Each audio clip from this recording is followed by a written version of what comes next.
The Millard County Marriage Exchange operated out of a converted feed store on the eastern edge of Calhoun Flats, Nebraska, and it smelled exactly like what it was.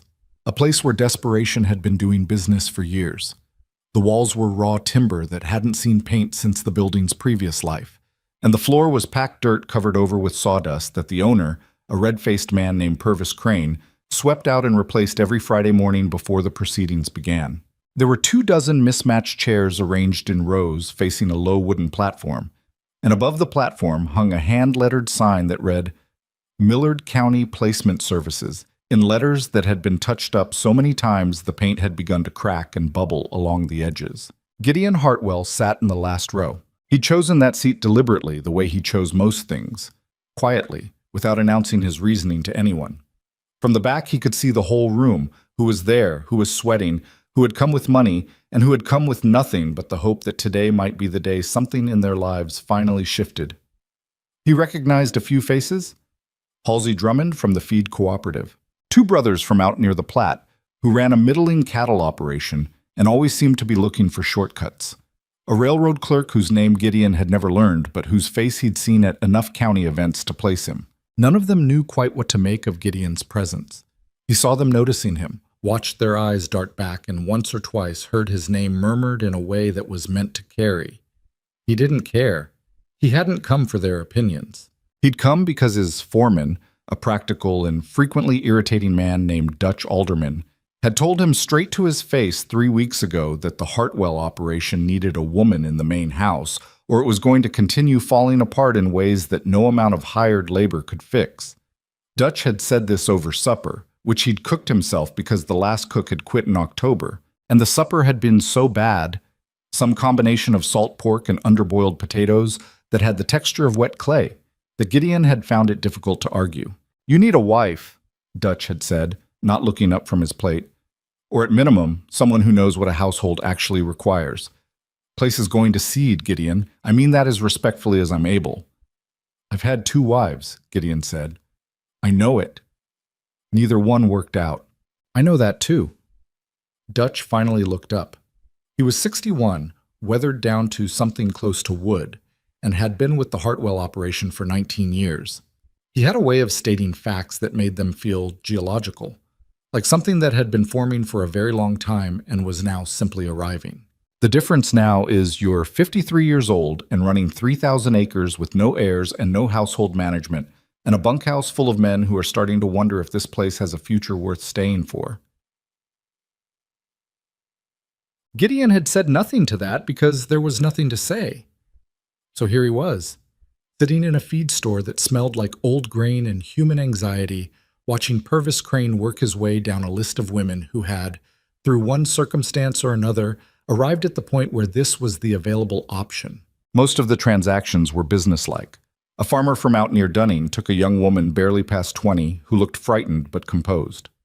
A widower with 4 children took a woman in her 30s who appeared to have made her calculations and was satisfied with the result.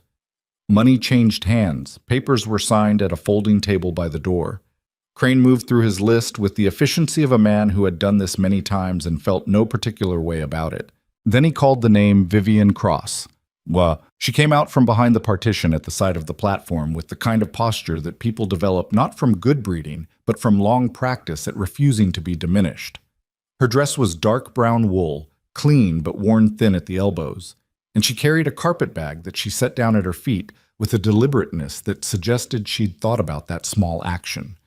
Where to put it, how to hold herself when she did. She was tall for a woman, with dark hair pulled back simply and a face that was neither pretty in the conventional sense nor plain. It was specific, the kind of face that looked like it belonged to someone who had been somewhere and seen things and formed opinions about them. She was 34 years old. Gideon knew this from the sheet Crane had passed around before the proceedings started. Twice widowed. No children. That last notation had been underlined, and beside it someone had written in pencil, medically confirmed, Barren. Crane cleared his throat. Vivian Cross, formerly of Kearney, before that of Hastings. Widow, 2 marriages, no issue. She's in good health, experienced in household management, and comes with her own effects. He gestured at the carpet bag. Starting bid, $60. The room was quiet, not the polite quiet of consideration. the quiet of collective decision-making that had already been made. Gideon watched the faces. He saw Drummond glance at the floor. He saw the railroad clerk examine his own hands.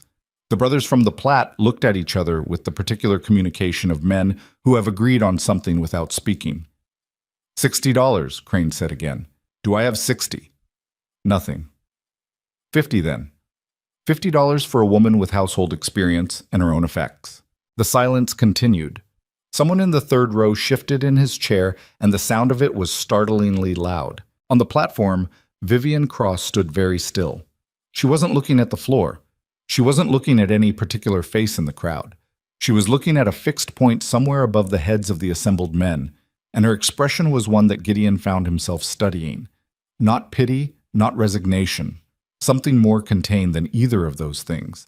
Like she had already done the accounting and arrived at a number and was simply waiting for the room to catch up. $40, Crane said with slightly less conviction. Come on now, gentlemen, $40 is a bargain for... She's Barren. This from the railroad clerk, stated not unkindly but with the finality of a man making a practical point. What's the value in that? No offense intended, ma'am. Vivian's eyes moved to the clerk. She didn't respond. $30, Crane tried. $30. Anyone? Gideon watched her jaw tighten. It was barely perceptible, just a slight shift along the line of muscle below her ear. And then it was gone, and she was composed again. But he'd seen it. That small, controlled effort of a person forcing herself to remain present in a situation that was, by any honest measure, humiliating beyond what most people could tolerate without fracturing. $20, Crane said, and now his voice had taken on a quality of genuine discomfort. Surely someone... I'll bid. The voice came from the back of the room, Gideon's own voice, and it sounded strange to him in this space. Too large for the low ceiling, too certain for the mood that had settled over the room. Every head turned. He stood up slowly. He was a big man, not running to fat, but built with the density of someone who had spent decades doing physical work and hadn't yet stopped. And he was aware of how much space he took up in a room like this, and he used that awareness deliberately. $1, he said. The silence that followed was a different kind of silence, dense with confusion, and underneath that the first stirrings of offense, because $1 for a person was an insult, and everyone in the room understood that, and they were waiting to understand what kind of insult Gideon Hartwell intended. $1, Crane repeated slowly, for a conversation, Gideon said. He wasn't talking to Crane. He was looking at Vivian Cross, who had for the first time shifted her gaze from the fixed point above the crowd and was now looking directly at him. I'm not buying anything. I don't have any interest in purchasing a person. He kept his voice even. I have a proposition to make, and I'd like the opportunity to make it, and I'm willing to pay $1 for that opportunity if that's what's required. That's not, Crane started. 20 acres of my property borders your cousin's grazing land up north, Gideon said to Crane without looking at him. I'm willing to forget a surveying dispute that's been sitting on my desk for 8 months if you let me have 5 minutes. A beat. Then Crane said, 5 minutes. Quote. They stood outside in the cold, on the side of the building away from the door where no one could see them easily, though Gideon was sure someone was watching from the corner anyway. The wind came down off the flat land and had nothing between it and them, and it pushed Vivian's skirt against her legs and lifted a few strands of her hair that had come loose from their arrangement. She held her carpetbag with both hands and waited. She hadn't asked what this was about. She was letting him speak first, which told him something. My name is Gideon Hartwell, he said. I run the Hartwell operation east of here, about 22 miles, 3,000 acres, cattle primarily, some horses, a working household. I know who you are, she said. Her voice was lower than he'd expected, flat and dry, without the softness that women were often expected to perform. Everyone in the county knows who you are. Then you know I've been married twice. Ellen Marsh, and before that Clara Boone. Both dead. No children. She said it without particular affect. Just information, cleanly stated. Are you offering to marry me, Mr. Hartwell? I'm offering something different. He looked at her directly. I've had 2 marriages that were arrangements. Both women knew what they were getting into, and both of them were decent women, and neither one of those marriages worked for reasons I'm not going to pretend I don't have some responsibility for. He paused. What I'm proposing is an honest conversation, not a transaction. I'm proposing that we both speak plainly about what our situations actually are, and then you can decide whether what I'm suggesting is worth considering. She studied him. Whatever calculation she was doing it visibly, not hiding it. Go ahead, she said. My household is in a bad state. My foreman has told me so directly, and he's right. I have 23 men working that land and no one managing the domestic side of the operation with any real skill, and it shows. The men are eating badly, the house is cold because no one's paying attention to where the heat goes, and there's no organization to anything that happens inside those walls. He put his hands in his pockets, not because he was cold, though he was, but because he didn't know what else to do with them. I need a partner, someone capable, practical, and willing to work, not someone who wants to sit in a parlor and be decorative. What I read on that sheet, she said, was Barren, underlined. That doesn't concern you? It concerns me less than some of the alternatives. Most men want children. I'm 53 years old, Mrs. Cross. My relationship with the idea of children is more complicated than it was at 30. He looked out at the flat land for a moment and then back at her. I'd be lying if I said it was nothing to me. I'm not going to do that. But I'm also not going to pretend it's the whole of what I'm looking for, because it isn't. She was quiet for a moment. The wind pushed between them. 2 marriages, she said. What went wrong? The directness of it caught him slightly off balance, which he suspected was intentional. Clara died in childbirth. The child didn't survive either. That was 18 years ago. He stopped. Ellen was a capable woman who deserved better than what I gave her, which was a house in the middle of nowhere and a husband who was more interested in building something than in talking to anyone about how it felt to be part of it. She lasted 4 years. Then she went back east, and I don't blame her. Vivian Cross looked at him for a long moment. You're honest, she said, as if this was a thing she was deciding rather than a compliment she was offering. When it serves a purpose. What would this look like, practically?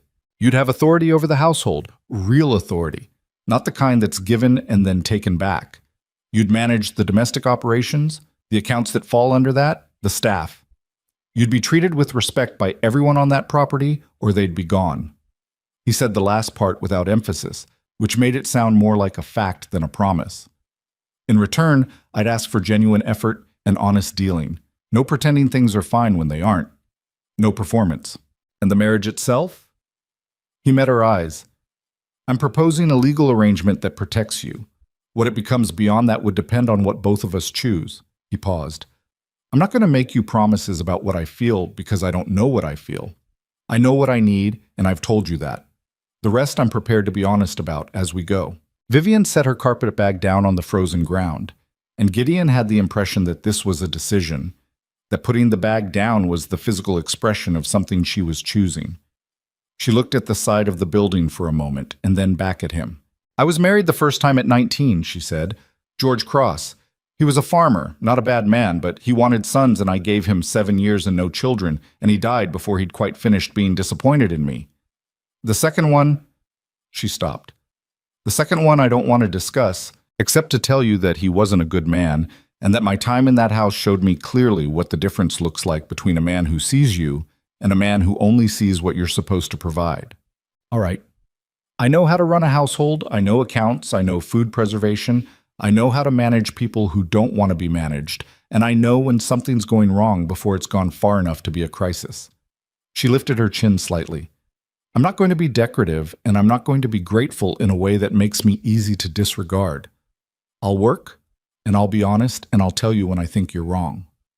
Good, Gideon said. I'm often wrong.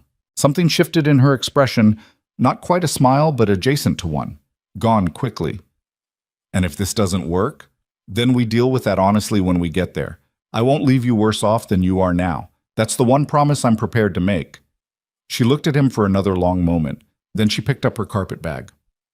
$1, she said. That's what you paid for this conversation. That's what I paid. I hope it was worth it to you, Mr. Hartwell. I suspect it was, Mrs. Cross. She nodded once, a small and precise motion. Then let's go sign whatever needs signing. They went back inside and signed the papers at Crane's folding table. and several of the men watched this with expressions that ranged from puzzlement to the particular resentment of people who have decided something has no value and are then unsettled to find someone disagreeing with their assessment. Drummond said something to the railroad clerk that Gideon didn't catch but didn't need to. He'd heard those sentences before in different forms. He paid Crane the dollar, a real dollar, a silver coin that he set on the table with a small flat sound. And Crane looked at it, and then looked at Gideon, and then wrote something in his ledger without comment. Vivian signed her name in a clear, unhurried hand. Vivian Ann Cross, then the date, and then she set the pen down and straightened up. Outside, the wagon was waiting. Gideon's man, a young hand named Sully, who had been sent to wait with the horses, came around when he saw them emerge. He looked at Vivian with frank curiosity, and then at Gideon, and then at the carpet bag, and then he seemed to decide that his job was the horses and not the understanding of situations, and he went back to being useful. "It's about 2 hours," Gideon said, meaning the drive. "I know," Vivian said. She climbed up onto the wagon without waiting for assistance. Not rudely, simply practically, the way someone climbs into a wagon when they've been climbing into wagons their whole life and have never thought of it as something requiring ceremony. Gideon climbed up on his side. Sully got in the back. They pulled out onto the road, and the feed store got small behind them, and the flat Nebraska land opened up ahead of them in its winter colors, brown and gray, and the pale yellow of dead grass, vast and indifferent and cold. Neither of them spoke for a while. The wagon creaked. The horses breathed. "What's it like?" Vivian said eventually, not looking at him, looking out at the land. "The ranch?" "Yes." He thought about how to answer that honestly. "Big," he said. "Cold right now. The house is larger than it needs to be and not managed well, which you already know. The men are decent workers, most of them." He paused. "It runs on a kind of fear that I didn't intend and don't entirely know how to fix. When I built it, I wasn't thinking about what kind of place it would be to live in. I was thinking about what kind of operation it would be." She turned to look at him. "Fear of you? Of disappointing me, which is different, though not by as much as I'd like." He kept his eyes on the road. "I've been told I'm difficult to know." "By whom?" "Anyone who's tried." She looked back at the road. "That's either honest or it's a warning." "Probably both." Another stretch of silence. The sky ahead of them was beginning to lose its light along the western edge, the gray deepening toward the flat dark of a plains evening. "I buried a husband 7 months ago," Vivian said. She said it without particular weight, the way you state a fact that has been lived with long enough to be stated plainly. "He drank. The drinking was the least of it." She didn't elaborate and Gideon didn't press. "I came back to Kearney after because my sister was there, and she was kind. But she has her own family and her own situation, and she couldn't carry me indefinitely. So." She gestured loosely at the wagon, the road, the diminishing afternoon. "So here I am." "Here you are," Gideon agreed. "I want you to understand something," she said. "I didn't come to that place today to be rescued. I came because it was the available option, and I made a calculation about it, the same as you did." She paused. "I don't need you to feel sorry for me." "I don't," he said. "I felt something closer to respect, if I'm honest." "For what?" "For standing on that platform the way you did, not looking at the floor." She was quiet for a moment. "It's just pride," she said. "Not a virtue, necessarily."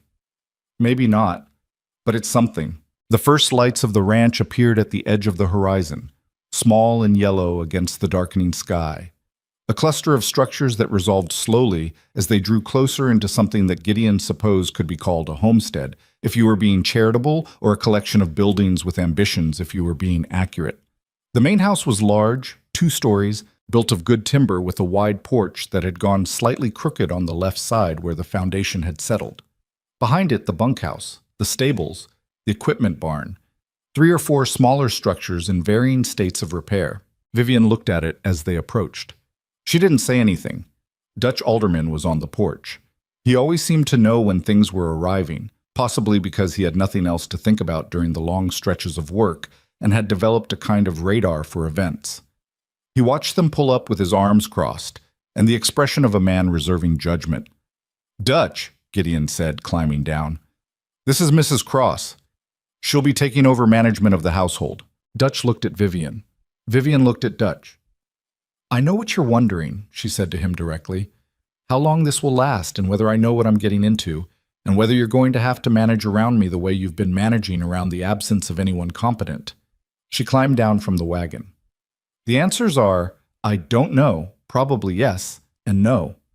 She picked up her carpet bag. Where's the kitchen? Dutch blinked. Then he looked at Gideon, who gave him nothing, and then he looked back at Vivian. Back of the house, he said. Through the main hall, left at the stairs, all the way down. Thank you. She went up the porch steps and through the front door without stopping. Dutch watched the door for a moment after it closed. Well, he said. Yes, Gideon said. Where'd you find her? At the exchange. Dutch was quiet for another moment. $1 well spent, he said finally, and went back to whatever he'd been doing. The kitchen was the worst room in the house, which was saying something. Vivian stood in it and did a thorough inventory. The range was a good one, a Monarch cast iron, probably 10 years old, well-built and maintained reasonably. But the organization around it was chaos. Supplies stacked without system, the cold pantry running nearly empty. A collection of pots that hadn't been properly seasoned in what looked like months, and surfaces that had been wiped but not scrubbed, which was a distinction that mattered. There was a smell of old grease, and underneath that, the sharper smell of something that had been allowed to go wrong in a corner somewhere. She opened the pantry and counted what was there. She opened every cabinet. She filled a mental ledger that was organized and precise, and she did not, at any point, feel despair about the state of it, because despair was not useful and what was here could be fixed. A girl appeared in the doorway, 15 or 16, with red hair and the skittish attention of someone who had learned to be unobtrusive. She stared at Vivian. You work in here? Vivian asked. Sometimes. I'm Nell. I do laundry mostly, but Mr. Alderman sometimes puts me in the kitchen when there's no one else. Can you cook? A little. Not well. All right. Vivian turned back to the pantry. What do the men eat for breakfast? Whatever gets made, usually corn mush or biscuits. The biscuits aren't very good. What makes them bad? Nell blinked, apparently not having expected a follow-up question. Too much flour? I'm not sure. They're heavy. Are you measuring the leavening or going by feel? By feel, I think. Whoever makes them. That's the problem. Vivian closed the pantry. Tomorrow morning we'll do biscuits properly, and I'll show you the ratio. It's not complicated, it's just specific. She looked around the kitchen again. Tonight I need to know what's available for supper, because there are at minimum 20 men who need to eat, and whatever's happening now isn't adequate. Nell looked alarmed. I can't. I'm not able to. I'm not asking you to do it. I'm asking you to show me where everything is, and then stay out of my way while I figure out what's possible. Vivian set her carpet bag by the door. What's that smell, by the way? The one coming from the back left corner. There's a potato barrel. Some of them went bad. Show me. They went through the kitchen together, Nell pointing and explaining and visibly recalibrating her assessment of this woman as she went. By the time they'd covered the entire space, something had shifted. Nell was still cautious, but the alarm had left her, replaced by something closer to attention. At 7 o'clock, supper appeared on the long table in the dining room. Not elaborate. There wasn't time or material for elaborate, but hot and organized and considerably better than what the men had been eating. Salt pork prepared properly, with the fat rendered and the meat browned rather than boiled to gray. Cornbread that had been cooked at the right temperature. Potatoes that had been picked through so that only the good ones were used, cut and cooked with a little of the rendered fat so that they had actual flavor. The men filed in and sat down, and there was the ordinary noise of a working supper. The scrape of chairs, the clink of tin. And then it got quieter than it usually did, in the way that rooms get quiet when people are noticing something without wanting to announce that they're noticing it. Gideon sat at the head of the table. Vivian sat at the far end, where she could see the room. She ate without talking, listening to the shape of the conversation, noting names and dynamics, and the particular way this group of men arranged themselves around each other. Who deferred to whom? Who was the informal voice? Who was quiet and watching in the way that often indicated either intelligence or grievance? Dutch sat 2 seats to Gideon's right, and made no comment about the food, which Vivian already understood was how he communicated approval. Afterward, one of the older hands, a man named Clarence, who had the calloused hands and the slightly bowed posture of someone who had been riding since before most of the others were born, stopped by where she was clearing the end of the table. "That was a decent supper, ma'am," he said. "Thank you," she said. No performance of modesty, no deflection, just acknowledgement. He nodded once and went out, and she heard the door to the bunkhouse close behind him. The room Gideon had prepared for her was upstairs, across the hall from his own, and it was spare but decent. A bed with a good mattress, a washstand, a window that looked east over the dark flat of the land. Someone had put a quilt on the bed that looked like it had been chosen with actual attention, old but well made, the kind of thing that gets kept because it meant something to someone. She sat on the edge of the bed and took her boots off and set them by the door, and then she sat with her hands in her lap for a moment and let herself be still, which she had not permitted herself to be all day. She was 34 years old in a house she had never seen before, in a county she barely knew, with a man she had met 6 hours ago. She had one carpet bag and $12 in the bottom of it, and a set of skills that she had spent her adult life developing without ever being given particular credit for them. She was also, for the first time since she could clearly remember, in a situation that felt like it had the possibility of something. She wasn't sure what to do with that sensation. It was unfamiliar enough to be slightly uncomfortable, the way warmth is uncomfortable when you've been cold for a very long time. She lay down on top of the quilt without changing, because she was too tired to bother, and she looked at the ceiling and she thought about the man sitting across the hall, the specific quality of his honesty, which was real, she was sure of that, but was also the honesty of a person who had spent a long time being answerable to no one and had developed the habit of stating his own terms as if they were simply the facts of a situation. She thought he could be wrong about a great many things without knowing it. She thought she could work with that. She thought about the dollar he'd put on Crane's table, the flat silver sound of it, and the way the room had shifted when he stood up in the back. Not an act of charity. She understood that clearly. An act of pragmatism, same as hers. Two people arriving at the same calculation from different sides. What happened next would depend, she supposed, on whether the calculation was right. She closed her eyes. Somewhere below, she could hear the house settling into itself. The particular sounds of a large structure in a cold night, the groan and pop of timber, the distant low of cattle somewhere on the dark land, the wind along the eaves. It was not comfortable exactly. It was not what she would have chosen, but it was real. And she had learned in 34 years that real was what you worked with. The wind pushed against the window glass.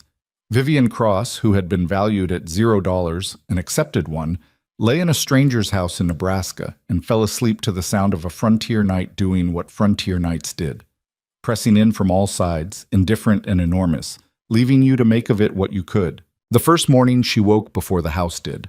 That was habit, deep and old, and not something she thought about. In the second marriage, she had learned to be up before anyone else as a matter of self-preservation, because the early hours before the rest of the household stirred were the only ones that belonged entirely to her. She had carried that habit out of that house and into every situation since, and she supposed she would carry it for the rest of her life. She dressed in the dark, found the kitchen by memory. She had mapped it carefully the night before, and had the range going and water heating before the sky outside had lightened past the color of ash. She stood at the window while the kettle worked and looked out at the yard. The bunkhouse was dark. The stable showed a thin line of light under the door, which meant someone was already with the horses, which told her something useful about the operation's rhythm. She found coffee in a tin that had been pushed to the back of the upper cabinet behind 2 empty jars and a broken strainer. There was enough for a proper pot. She made it strong, because strong was what working men needed, and also what she needed on mornings like this one, when she was standing in a kitchen that wasn't hers yet, in a house that might never feel like hers, doing the calculation all over again with fresh information. The calculation came out the same as it had the night before. The situation was manageable. Not easy. She had no illusions about easy, but manageable. And manageable was enough to work with. Gideon appeared at 6:15. She heard him on the stairs. Heavy, deliberate steps, the walk of a big man who had spent decades rising early and had no pretensions about it. And then he was in the kitchen doorway, dressed for work, his hair not yet fully situated. He looked at the range, at the coffee, at her, in that order. "You're up," he said. "I'm always up," she said. He sat down at the kitchen table without being invited, which she noted and filed away. It meant he was more comfortable here than he'd presented himself as being the night before, or it meant he was testing something. She wasn't sure which yet.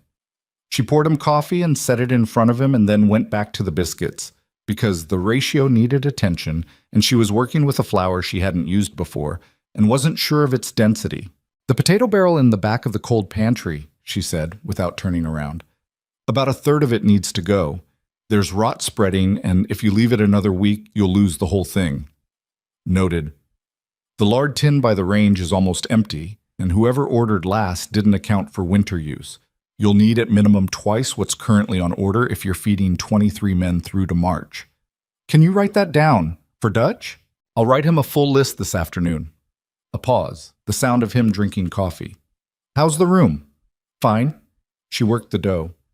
"The quilt's good, old but well made." "That was Clara's," he said. "The first one. I wasn't thinking when I had Nell put it in there. If it bothers you, I can have her take it out." Vivian considered that. "It doesn't bother me," she said, which was true, though she appreciated that he'd thought to say it. "A quilt's a quilt. It kept me warm." He made a sound that might have been acknowledgement or might have been the beginning of something else that he decided not to finish. "I want to walk the whole property today," she said. "The house, the grounds immediately around it, the storage structures. Not the pastures. That's not my concern yet, but everything that touches the domestic operation. I'll have Dutch take you." "I'd rather go alone." She turned to look at him. "I'll see it differently if someone's explaining it to me versus if I'm just looking at it." He held her gaze for a moment, and she had the impression he was adjusting something in his assessment. "All right," he said. Yeah, she spent 4 hours walking. The house first, all of it. Every room, including the ones that had clearly not been used in years and smelled of accumulated time, closed windows, and the particular staleness of spaces where nothing happens. The parlor had furniture arranged as if someone had set it up once, and no one had sat in it since, which was probably close to the truth. The second bedroom on the east end had boxes stacked in it that hadn't been opened. One of the upstairs rooms was used for storage of equipment that should have been in the barn. She made notes on a piece of paper she'd found in the kitchen. Not elaborate notes, just a running record of what needed doing, organized by urgency. The immediate things. The things that could wait a month. The things that were problems in progress versus problems that were going to become crises. Outside, she walked the storage structures in order. The equipment barn was relatively organized, which told her Dutch alderman ran a tight ship where he had clear authority. The secondary storage shed was not organized, which told her it fell into a gray area of responsibility that no one had claimed. The smokehouse hadn't been properly maintained. The seals on 2 of the ventilation points were deteriorating, which meant they were losing heat efficiency, which meant they were wasting fuel. She noted all of it. The men she encountered during her walk treated her with varying degrees of wariness. A few nodded. One tipped his hat with the exaggerated courtesy of someone performing politeness, while uncertain what the actual protocol was. A young hand she hadn't seen at supper stopped what he was doing entirely and stared until an older man next to him said something quiet, and he went back to work. She was accustomed to this. The adjustment period, she had come to understand, was not about her. It was about the category she represented suddenly being occupied by a specific person, and the specific person not matching the shape the category implied. She gave it time and kept walking. By the time she was done, she had 3 pages of notes and a clear picture of where the energy was going and where it was being lost. The house ran on a combination of habit and improvisation, which produced the specific kind of disorder that's hard to see from inside it, but is immediately obvious from outside. Things got done because individuals did them out of accumulated practice, but there was no system connecting those individual efforts, which meant everything depended on specific people, and nothing could survive those people having a bad week, getting sick, or leaving. That was the problem. She'd seen it before, in different forms, in the households she'd managed, and the fix was always the same. You had to build structure that worked independently of any particular person. You had to make the system the reliable thing, not the person. She sat at the kitchen table that afternoon and wrote Dutch, his list, and then she wrote a second, longer document that laid out the domestic operation as she intended to run it. What would be done daily, what weekly, What needed to happen at the turn of each month? Who would be responsible for what? She didn't consult anyone. She wrote what made sense based on what she'd seen, and where she didn't have enough information, she left a note to gather it. She left Dutch's list on the kitchen table where he'd find it. His response came the following morning, delivered by Nell, who handed her a folded piece of paper with the solemnity of a diplomatic courier. Vivian unfolded it. Dutch had written, "Most of this is right. 2 items I'd push back on: the feed storage rotation and the smokehouse schedule. Come find me when you have time." She went and found him. But Dutch Alderman was not a man who wasted conversation. He stood by the fence of the near paddock with his arms crossed and listened to her talk through the smokehouse issue. And then he talked through the feed rotation with the patience of someone explaining something technical to a person he suspected might actually understand it, which was different from how he explained things to people he had concluded were not going to understand. "The rotation I've been running makes sense in summer," she said. "In winter, with this much livestock, you're cycling feed through the secondary shed too slowly, and the outer supply is degrading before it gets used." "That's what I was going to tell you," Dutch said, "except I was going to tell you the other way around." She looked at him. "Which of us is right?" He was quiet for a second. "Probably you," he said. "I've been running it the same way for 6 years, and I'll admit I haven't looked hard at whether it still makes sense." "I'll admit I might be wrong about the smokehouse schedule," she said. "I was working from the condition of the seals, but I don't know this equipment. If you've got a reason for the current timing is what it is because nobody's thought about it in 3 years. He uncrossed his arms. "You're probably right about the seals." They stood there for a moment in the cold. "I'm not trying to step on your operation," she said. "I know it," Dutch said. "The house isn't my operation anyway. I manage the land and the men, and I've been trying to manage the house because there was nobody else, and it's shown." "Yes," she said. "It has." He made a sound that was approximately a laugh. "You don't sugarcoat much." "I found it doesn't help." "Gideon's the same way." He looked out at the paddock. "Took me about 2 years to not find it aggravating." "Should I expect 2 years?" "Probably 6 months in your case." He picked up the fence rail he'd been working on when she arrived. "I'll adjust the feed rotation." But the first real resistance came from a hand named Roy Bassett. Roy was 38, had been with the Hartwell operation for 4 years, and operated under the impression, not entirely unjustified by the evidence of the previous household management, that the domestic side of the ranch was a loosely governed territory where the normal rules of the operation didn't apply with much force.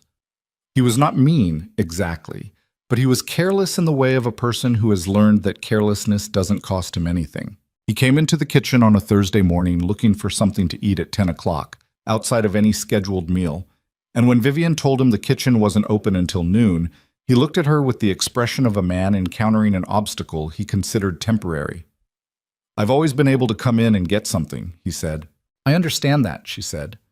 "That's going to change. Meals at 6, noon, and 6 in the evening. The kitchen will have biscuits and coffee available from 5:30 until 7 in the morning for early starts. Outside of that, the kitchen is a working space and I need it clear." He looked at her for a moment. "You're going to tell 23 men they can't get food when they're hungry?" "I'm going to tell 23 men when the kitchen operates and why," she said. "And then I'm going to follow through on it so they understand I mean what I say." "Gideon hasn't said anything about this." "Gideon hired me to manage the household," she said.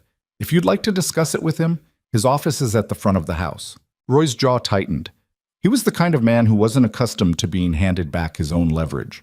He looked at her for another second, then turned and walked out. She heard 2 days later from Nell that he'd gone to Dutch rather than Gideon, and that Dutch had told him, with apparently minimal elaboration, that the new arrangement stood and he should get used to it. Roy had not come back to the kitchen outside of scheduled hours since. He was not warm toward her, and she didn't expect him to be. What she needed was compliance, not warmth. And compliance she had. There were smaller frictions, the accumulated small resistances of a group of people who had organized themselves around an absence and now had to reorganize around a presence. She handled them one at a time, calmly, without drama or ultimatum, unless drama or ultimatum was specifically required. She was consistent, which she had learned was more important than being liked. People could work well with someone they didn't particularly like if that person was consistent. What they couldn't work with was unpredictability, because unpredictability made every interaction a small gamble, and that was exhausting over time. The meals improved, and that helped. Whatever reservations the men had about the new regime, they were eating significantly better than they had been in October, and that carried weight in a bunkhouse culture more efficiently than almost anything else could. She and Gideon talked at breakfast, which had become the daily working meeting of their arrangement without either of them formally proposing it as such. He would appear at 6:15, she would already have coffee made, and they would cover whatever needed covering, the household accounts, the ordering, occasional questions about the operation that touched on both their domains, and then the day would proceed. She found him, in these conversations, to be exactly what he'd presented himself as being at the auction: direct, practical, and operating under assumptions that were sometimes wrong in ways he wasn't aware of. The last part was the interesting one. He wasn't arrogant.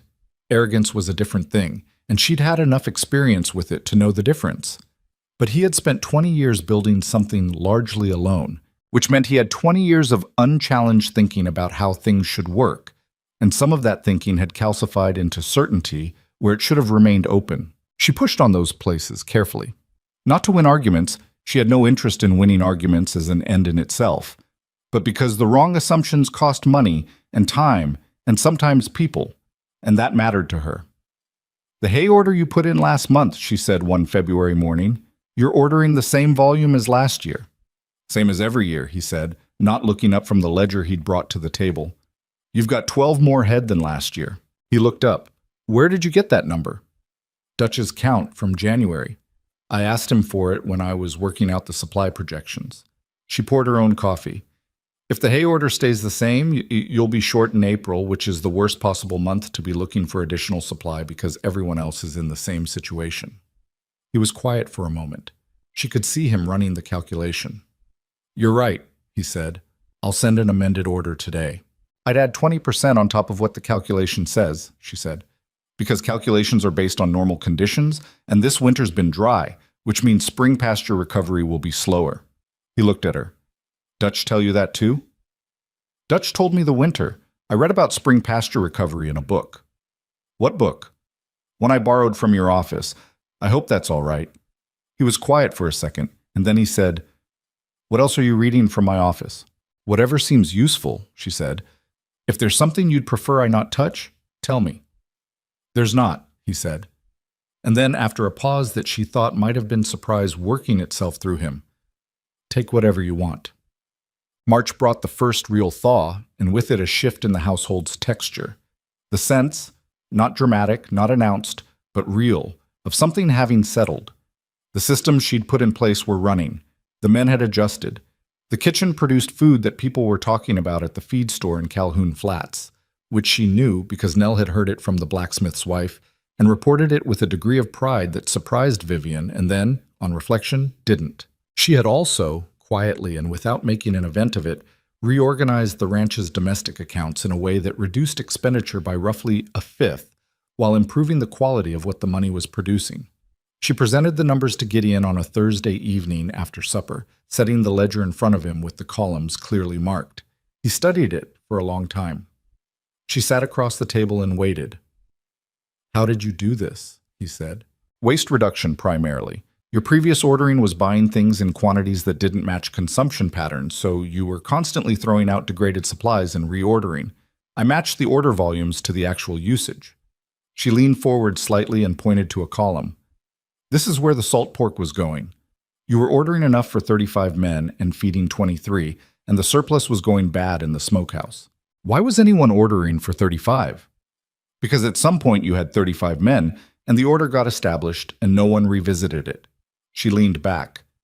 "That's the pattern across almost everything. The operation scaled up and then leveled off, but the orders were set during the scale-up and stayed there." He closed the ledger and looked at her. The kitchen was quiet.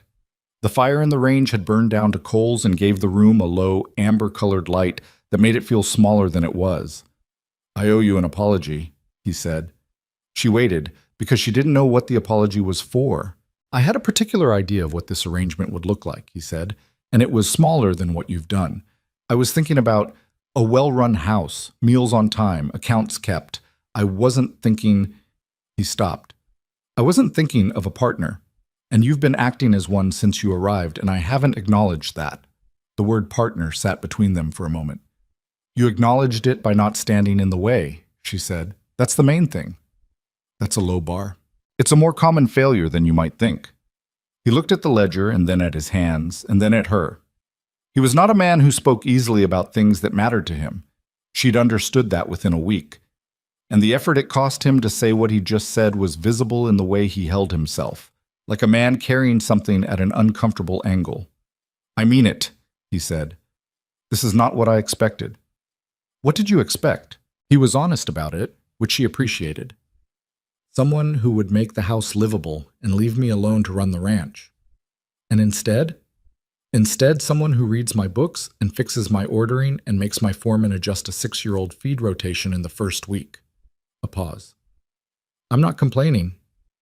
Good, she said, because I'm not going to change. I know that. And the small sound he made then was not quite a laugh, but was in the same family of things. It was Dutch who first suggested, with characteristic economy of expression, that the horse situation was an opportunity being left on the table. The Hartwell operation ran cattle as its primary business and kept horses as working stock, which was standard. But the horses Gideon had were not standard working stock. He had, over 15 years of careful attention and instinct that wasn't always fully conscious of itself, assembled a small group of broodmares and a stallion of exceptional quality. An animal named Cato, dark bay, compact and deep-chested, with the particular intelligence behind the eye that serious horsemen spent years looking for and sometimes never found. You're breeding some of the finest animals in the territory, Dutch said one evening, sitting on the porch with Gideon, and selling them at working stock prices because you've never put yourself in the market as a breeder. I'm a cattle operation, Gideon said. You're a cattle operation that keeps producing horses that cattle operations twice your size are asking about. Dutch looked out at the dark paddock. I'm not saying abandon the cattle. I'm saying there's a separate business sitting right there, and you've been treating it like a hobby. Gideon didn't respond immediately, which was how he handled things he was actually thinking about versus things he'd already decided. 2 days later, he brought it to the breakfast table. Dutch thinks I should formalize the breeding program, he said. Put together a proper operation, advertise in the regional papers, price the animals at what they're actually worth. Vivian poured coffee. What do you think? I think he's probably right, and I've been reluctant to pursue it because it would require time and attention I haven't had. Have it now? He looked at her. I would if the household weren't... He stopped. Yes, he said. I do. Then let's look at the numbers, she said. She got up and went to the shelf where she'd been keeping the account ledgers and came back with the one that covered the stock operations. What are you currently getting per horse? 20 to 30. Depending on the animal. And what's the market for a well-documented breeding line in Nebraska right now? I don't know. Then that's the first thing to find out. She opened the ledger.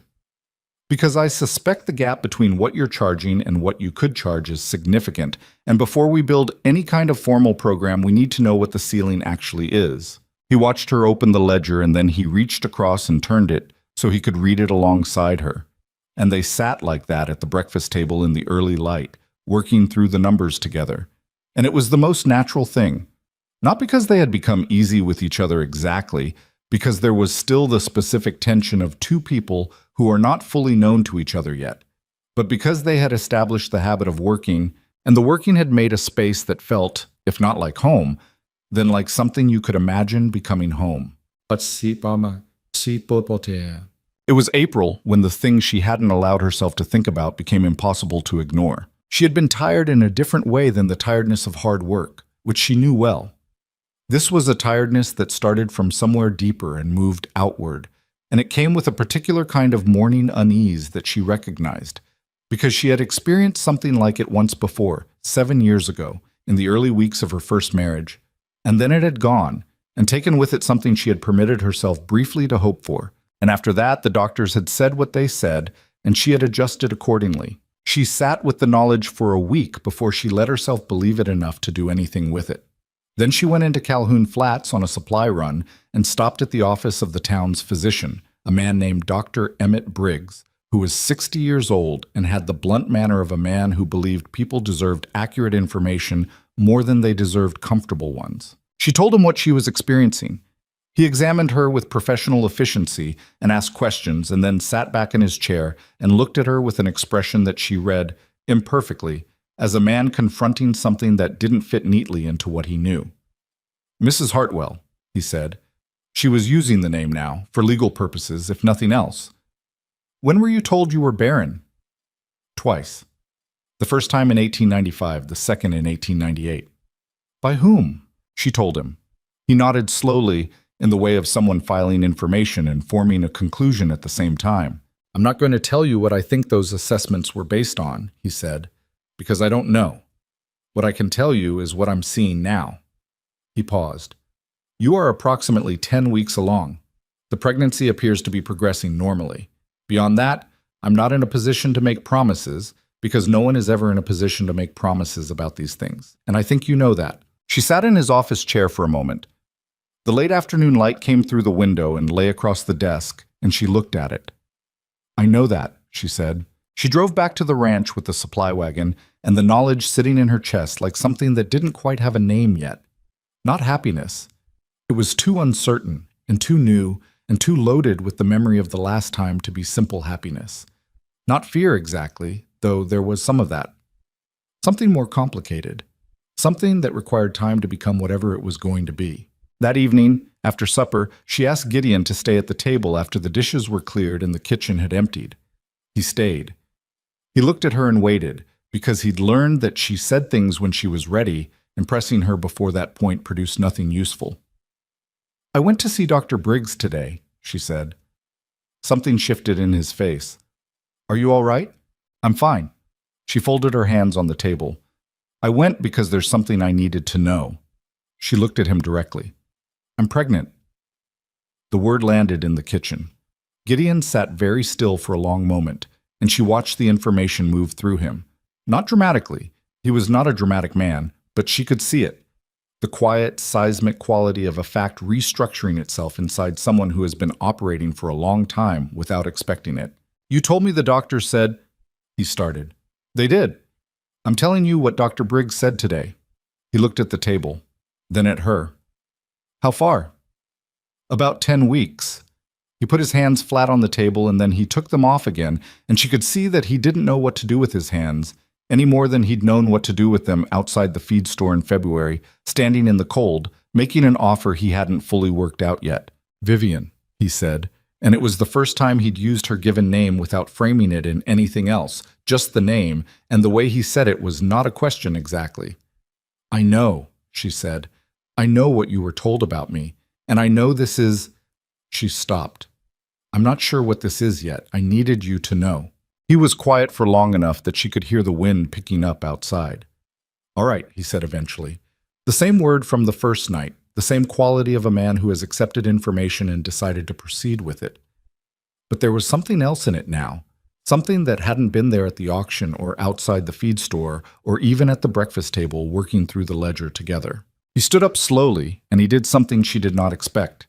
He reached across the table and put his hand over hers briefly, an unpracticed gesture, slightly awkward, the physical expression of someone who doesn't do this often, but has decided to do it now.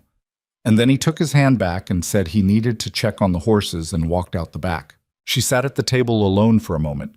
She heard the back door close, and then through the window she saw the shape of him crossing the dark yard toward the paddock, and she understood that he had gone somewhere private to feel something he hadn't expected to be feeling, and she found that she respected him for knowing, at least that he needed to. She got up and began banking the fire for the night.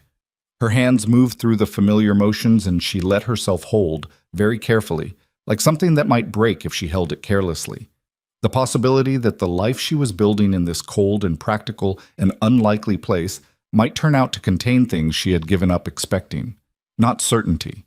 She was too old and had been through too much for certainty. But possibility. Real possibility. The kind that comes not from luck or from wishing, but from two people doing the actual work of building something together, day after day, in all the ordinary light of ordinary mornings. That was what she had, and she chose, as she had always chosen, to work with what she had. She closed the damper on the range and listened to the night wind press against the house. The same wind as that first night, indifferent and enormous. And this time, it sounded slightly different, not warmer.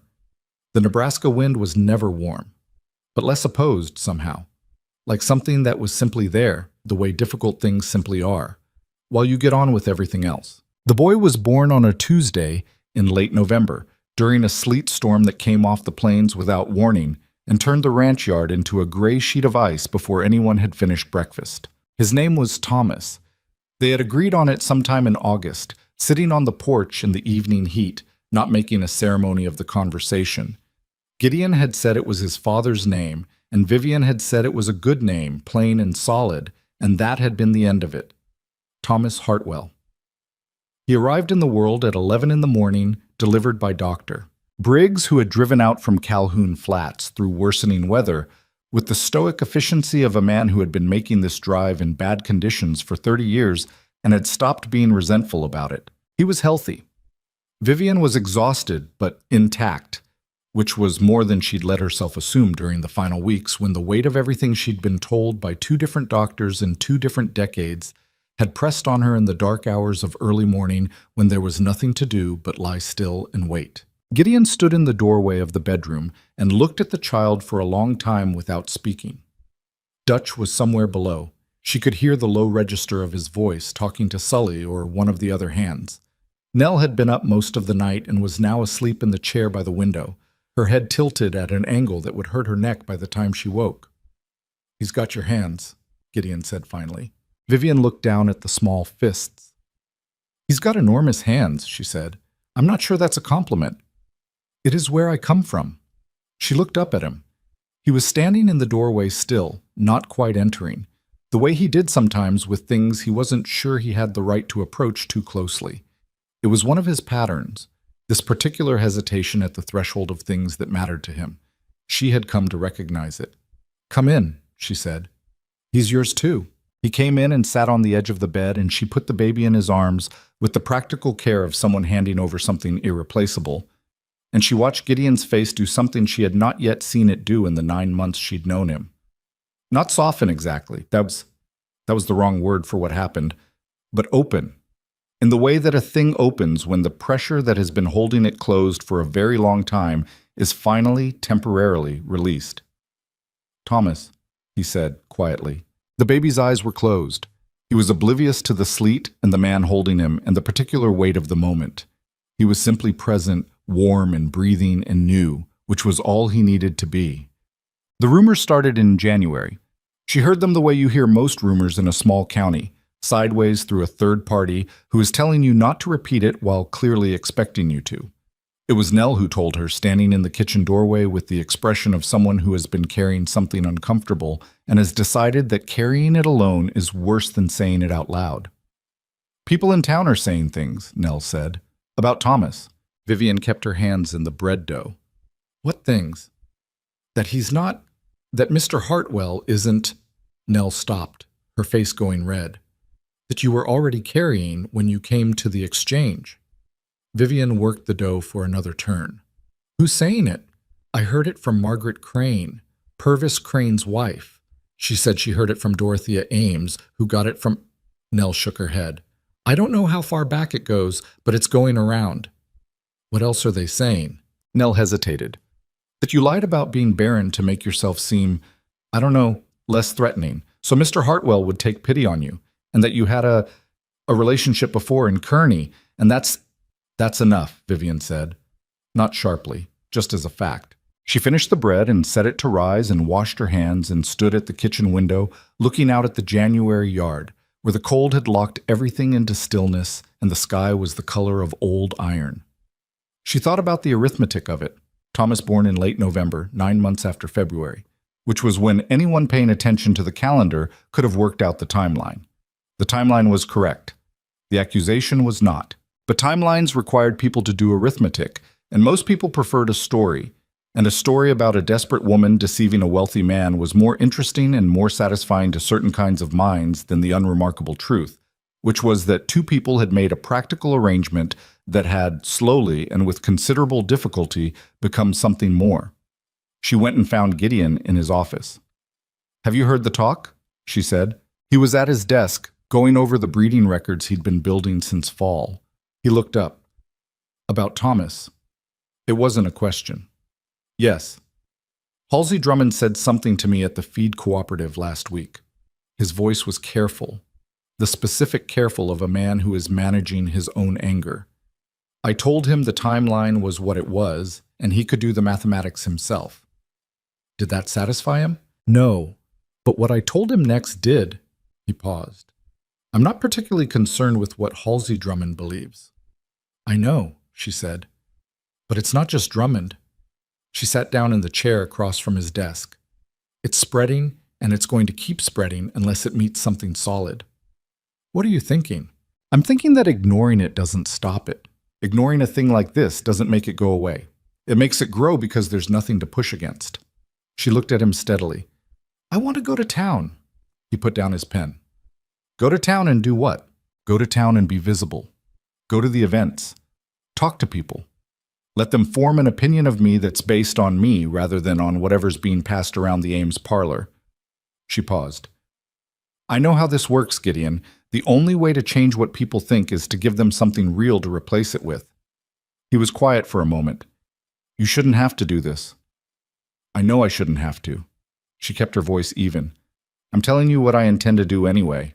He looked at her for a moment more, and then he nodded once. "I'll come with you." "You don't have to." "I know I don't have to." He picked up his pen again. "Saturday, then. There's a meeting of the County Improvement Association. We'll go to that." The meeting of the Millard County Improvement Association was held in the Calhoun Flats Town Hall, a two-story building on the main street with a pot-bellied stove in the corner that heated the room unevenly, leaving the front warm and the back drafty. About 40 people attended: farmers, merchants, their wives. The kind of community turnout that suggested the meeting was partly genuine civic concern and partly a social occasion dressed up in practical clothing. Vivian went in wearing her good wool dress, the dark blue one she'd bought in November with part of the housekeeping savings, and she carried Thomas, who was 2 months old and had reached the stage of looking around at everything with a wide, serious attention that strangers found disarming. She watched the room shift when she walked in. Not dramatically. No one said anything. No one made a scene. But there was a particular recalibration in the way eyes moved across her, the specific type of attention that means an audience has been anticipating a performance and is now trying to decide if it's going to get one. She gave them something better than a performance. She gave them herself. She sat with Gideon near the front, because that was where you sat if you intended to be seen. She spoke when she was asked to. The meeting's agenda included a discussion of county road maintenance, about which she had formed a specific opinion based on the difficulty of getting the supply wagon through the northern route in early spring. And she spoke clearly and with the kind of practical specificity that made it difficult to dismiss what she was saying as unserious. Afterward, in the general mingling that followed, she made a point of speaking to people she didn't know. Not aggressively. She didn't introduce herself with the energy of someone trying to prove something, but with the ordinary warmth of a person who is genuinely interested in what others have to say and is willing to let that interest show. Dorothea Ames approached her near the stove. Dorothea was 60, the wife of a county commissioner, and had the self-possession of a woman who had been the social arbiter of a small community for long enough to have forgotten what it felt like to be uncertain of her own authority. She looked at Thomas first, in that way people look at babies when they're doing arithmetic, and then she looked at Vivian. "Mrs. Hartwell," she said, "I don't believe we've met properly." "We haven't," Vivian agreed. "I've been glad of the chance. The baby is well?" "Very well, thank you." Dorothea's eyes moved over her with a thoroughness that was barely disguised as pleasantness. "You've settled into ranch life quickly, it seems." "I had experience," Vivian said, "and Gideon's household was... there was room for improvement." She said it simply, without self-congratulation, and she saw the slight flicker in Dorothea's expression that meant the straightforwardness had registered. "I heard you were from Kearney. Before that, Hastings." She shifted Thomas to her other arm. He looked at Dorothea with his serious dark eyes. "I was George Cross's wife. He passed in 1895. I was Emmett Porter's wife after that." She said the second name without elaborating, and she watched Dorothea try to read the space around it. Then the exchange, then here. The directness of it clearly unsettled Dorothea slightly. She'd expected deflection, or perhaps a performance of shame, and had gotten instead a plain accounting of facts that left nothing for the rumor to grip. "Well," she said, "it seems you've landed in a good situation." "I've built one," Vivian said. "There's a difference." Dorothea looked at her for a moment. Then the older woman did something that Vivian had not fully predicted. She smiled briefly, the smile of a woman who has spent 60 years in a world that is largely run by men and recognizes, perhaps against her better social judgment, something familiar in the answer she's just received. "Indeed there is," Dorothea said. She touched Thomas on the cheek once with one finger. "He looks like a Hartwell." "He has enormous hands," Vivian said. Dorothea laughed. It was a real laugh, short and a little surprised, and it was the most useful thing that happened that evening, because 3 people nearby heard it, and in a small community, a woman like Dorothea Ames laughing with the woman everyone had been talking about was a form of public communication that no speech could replicate. The rumors didn't disappear overnight. They thinned out, the way things do when they encounter consistent reality and run out of oxygen. By March, they had become the kind of thing that was still said occasionally in certain households, but was no longer said freely, because freely said things require an audience that's receptive, and the audience had begun to drift. What replaced the rumors was something Vivian had not engineered but had perhaps cleared the ground for, a more accurate understanding of what was happening at the Hartwell Ranch, which was that a capable woman was running a domestic operation efficiently, and a new horse breeding program was producing animals that people with money were willing to travel to see. The breeding program had taken shape over the fall and winter in the specific way that things take shape when 2 people with complementary skills are working on the same problem. Gideon knew the horses, knew their bloodlines and their temperaments, and the particular qualities that made a working animal exceptional rather than merely adequate.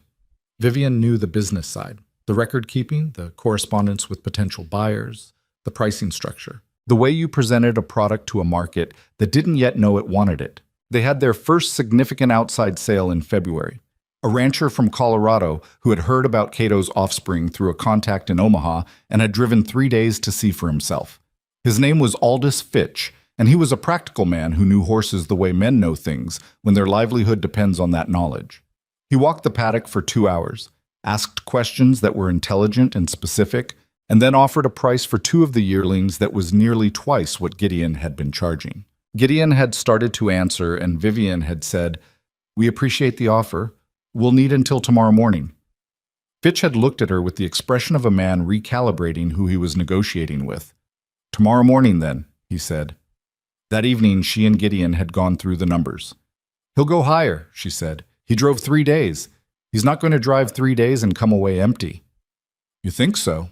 "I know so. A man who drives 3 days for something has already decided he wants it. The price he opened with wasn't his ceiling. It was his starting position." She had the ledger open on the table.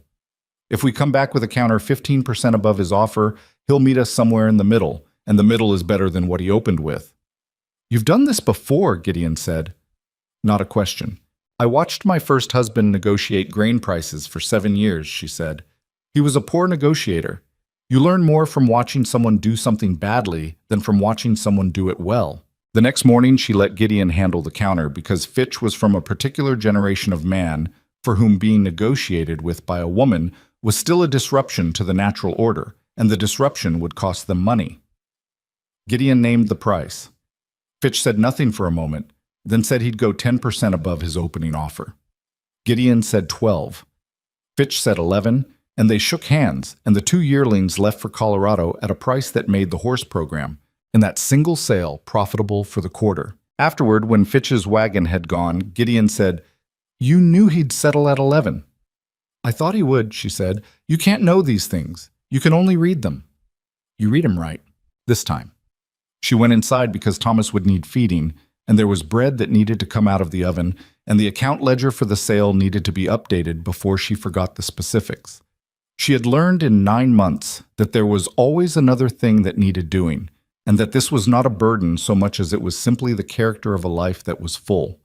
She had not always had a full life, and she preferred it to the alternative. The legal trouble arrived in June, the way serious trouble often arrives, on a pleasant day without much warning, in the form of a polite document that concealed its intentions inside formal language. The document was a complaint filed in county court by a man named Edgar Voss. Voss was a land speculator who operated out of Omaha and had been, for the previous 2 years, acquiring properties along the river corridor north of Calhoun Flats, buying distressed farms cheap, consolidating parcels, and positioning himself for what was widely understood to be a pending railway extension that would make the corridor significantly more valuable. He was not from Nebraska and didn't pretend to understand it the way the people who'd grown up there understood it, but he understood land values and leverage and the particular opportunities that opened up when people were stretched thin and desperate. The complaint alleged that a portion of the Hartwell operation's grazing land, 43 acres along the northern boundary, was improperly titled and had been so since Gideon's original purchase of the property in 1884. Voss claimed a prior interest through a chain of title that traced back to an 1879 territorial grant that had, according to his documentation, never been properly extinguished. It was a sophisticated claim. Vivian read the document 3 times on the afternoon it arrived, and then read it again that evening after Thomas was asleep, because the sophistication of it was worth understanding carefully. It wasn't a simple fraud, or at least it wasn't simple to expose as one, which was the more important point. The documentation Voss had filed was real documentation. The chain of title he was citing existed. What was debatable, and what would need to be demonstrated in court, was whether his interpretation of the 1879 grant was accurate, or whether the subsequent territorial transfers that had occurred before Nebraska statehood had properly extinguished whatever interest that grant created. Gideon's reaction to the document was controlled fury, which was how he expressed most of his stronger emotions. Everything compressed inward rather than released outward, so that what you saw was not the anger itself, but the edges of it, the specific stillness of a man holding something down. 43 acres, he said. I've been running cattle on that land for 18 years. I know, Vivian said. This is about the railway. Yes. If the northern corridor increases in value, that parcel becomes worth considerably more than it is now. She set down the document. He's not interested in the 43 acres. He's interested in what they'll sell for when the rail comes through. Then he can be interested in them from across the county, Gideon said, because he's not getting them. We need a lawyer, she said, not just any lawyer, someone who knows territorial land law specifically. There's Thaddeus Cray in Lincoln. I know the name. Is he competent? He's the best in the state. Get him, she said, and I need to see all the original title documents from the 1884 purchase. Everything, not just the summary, the actual documents. He looked at her. You're going to read them. I read everything, she said. That's not going to change. What? Thaddeus Cray came out from Lincoln on a Thursday in late June, a small, thin man of about 50 with wire-rimmed glasses and the particular sharpness of someone whose entire professional life had been spent reading documents that other people found impenetrable and finding the things inside them that mattered. He sat at the dining room table with the documents spread around him and a cup of coffee going cold at his elbow, and he did not speak for the first hour. Vivian sat across from him with her own copy of Voss's filing, which she had annotated in pencil. When Cray finally looked up, his gaze went to her first, which she noted. You've read the complaint. Several times. What do you make of it? She turned to the page she'd marked. His chain of title is real, but his interpretation of the 1879 grant is aggressive. The grant specified grazing rights, not fee ownership, which is a significant distinction. And there's a recorded instrument from 1881, here, she pointed, that I think constitutes a formal extinguishment of whatever interest the 1879 grant created, even if it doesn't use that specific language. Cray looked at the page she was pointing to. Then he looked at her with the expression of a man who has just discovered that his client is more prepared than he expected. You have a legal background, Mrs. Hartwell? No, she said. I have a reading habit and a logical mind. The 1881 instrument is exactly what I was going to raise with you. He leaned back slightly. You're correct that it's central. The question is whether the court reads it as an extinguishment or as something narrower. What's Voss's strategy if we press on that point? He'll argue that the 1881 instrument was a partial conveyance only, and that the residual interest from 1879 survived it. Cray picked up his coffee, looked at it, set it back down. It's not a frivolous argument. It's wrong, but it's not frivolous. What does he want? Gideon said from his chair by the window. He'd been letting Vivian and Cray work through it, which was the right call and which she appreciated. He wants you to settle, Cray said. Pay him something for a quitclaim deed and make it go away. He knows litigation is expensive, and that most landowners in your position would rather pay a nuisance settlement than spend months fighting it in court. I'm not paying him anything, Gideon said. No, Vivian said, but we should understand what he'll do when we don't. She looked at Cray. If we refuse to settle, he takes this to court. What's the timeline? 6 to 8 months to trial, maybe longer. And in the meantime, he'll file for a temporary injunction restricting use of the disputed parcel. She'd expected that. Can he get it? He can try. He won't get a full injunction, but he might get a partial one, which would still disrupt your grazing rotation. Cray looked at his papers. He's also, and I want to be direct with you about this, he's also spoken to several people in the county who have expressed an interest in testifying to certain things about the provenance of your original title documents. The room was quiet for a moment. Meaning he's found people willing to lie, Vivian said. Meaning he's found people with financial interests that align with his preferred outcome, Cray said carefully. Which amounts to the same thing, but can be more difficult to demonstrate in court. Gideon's jaw had tightened. Vivian looked at Cray steadily. Who? I'd rather not say until I've confirmed it. Say anyway. Cray hesitated. Halsey Drummond, and a man named Roy Bassett, who I understand was formerly employed, is still employed, Gideon said. His voice had gone flat and very quiet. He's still on the payroll. He may not be, Vivian said. She held Gideon's gaze for a moment. We'll deal with that separately. After Cray had left, she sat at the dining room table with the documents still spread around her and the specific heaviness of having seen the whole shape of something land in front of you at once. Bassett's involvement was not a complete surprise. She had known since the kitchen confrontation 9 months ago that his resentment had gone somewhere, and resentment with nowhere to go tends to find a buyer eventually. Drummond she had underestimated, which was her error, and she accepted it as such. What she hadn't underestimated was the nature of men like Voss, who were common enough in a certain era of land speculation, capable, methodical, and completely comfortable treating other people's lives and property as variables in a financial calculation.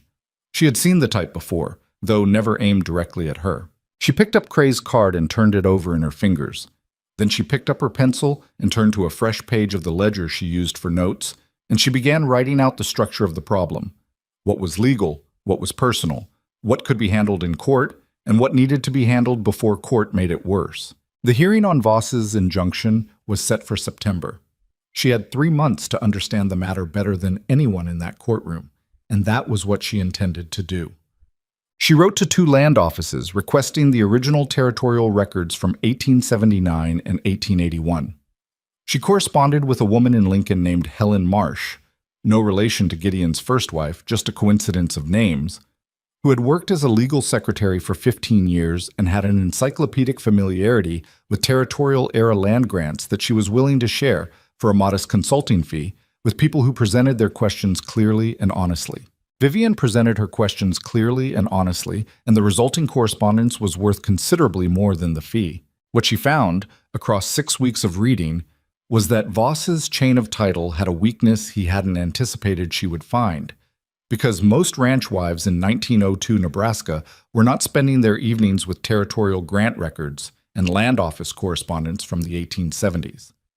The 1879 grant had been issued under a provision of territorial law that required annual registration to remain valid, a provision that was easily overlooked and frequently was, but that had been included in the original grant document in language that was unambiguous to anyone reading it closely.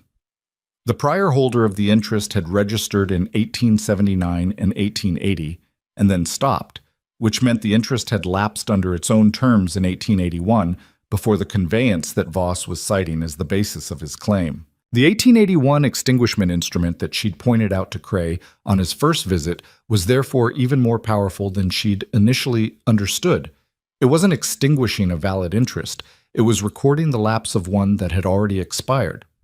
Voss's entire chain of title was built on a claim that had ceased to exist 22 years earlier. She presented this to Cray in August, in a letter she spent 3 evenings writing, with the relevant documents attached, and the argument laid out in a sequence that she hoped a court would find impossible to misread.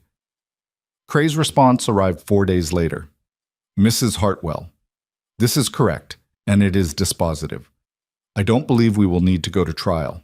He was right. Voss's lawyers, presented with the evidence in advance of the September hearing, requested 2 weeks to review it.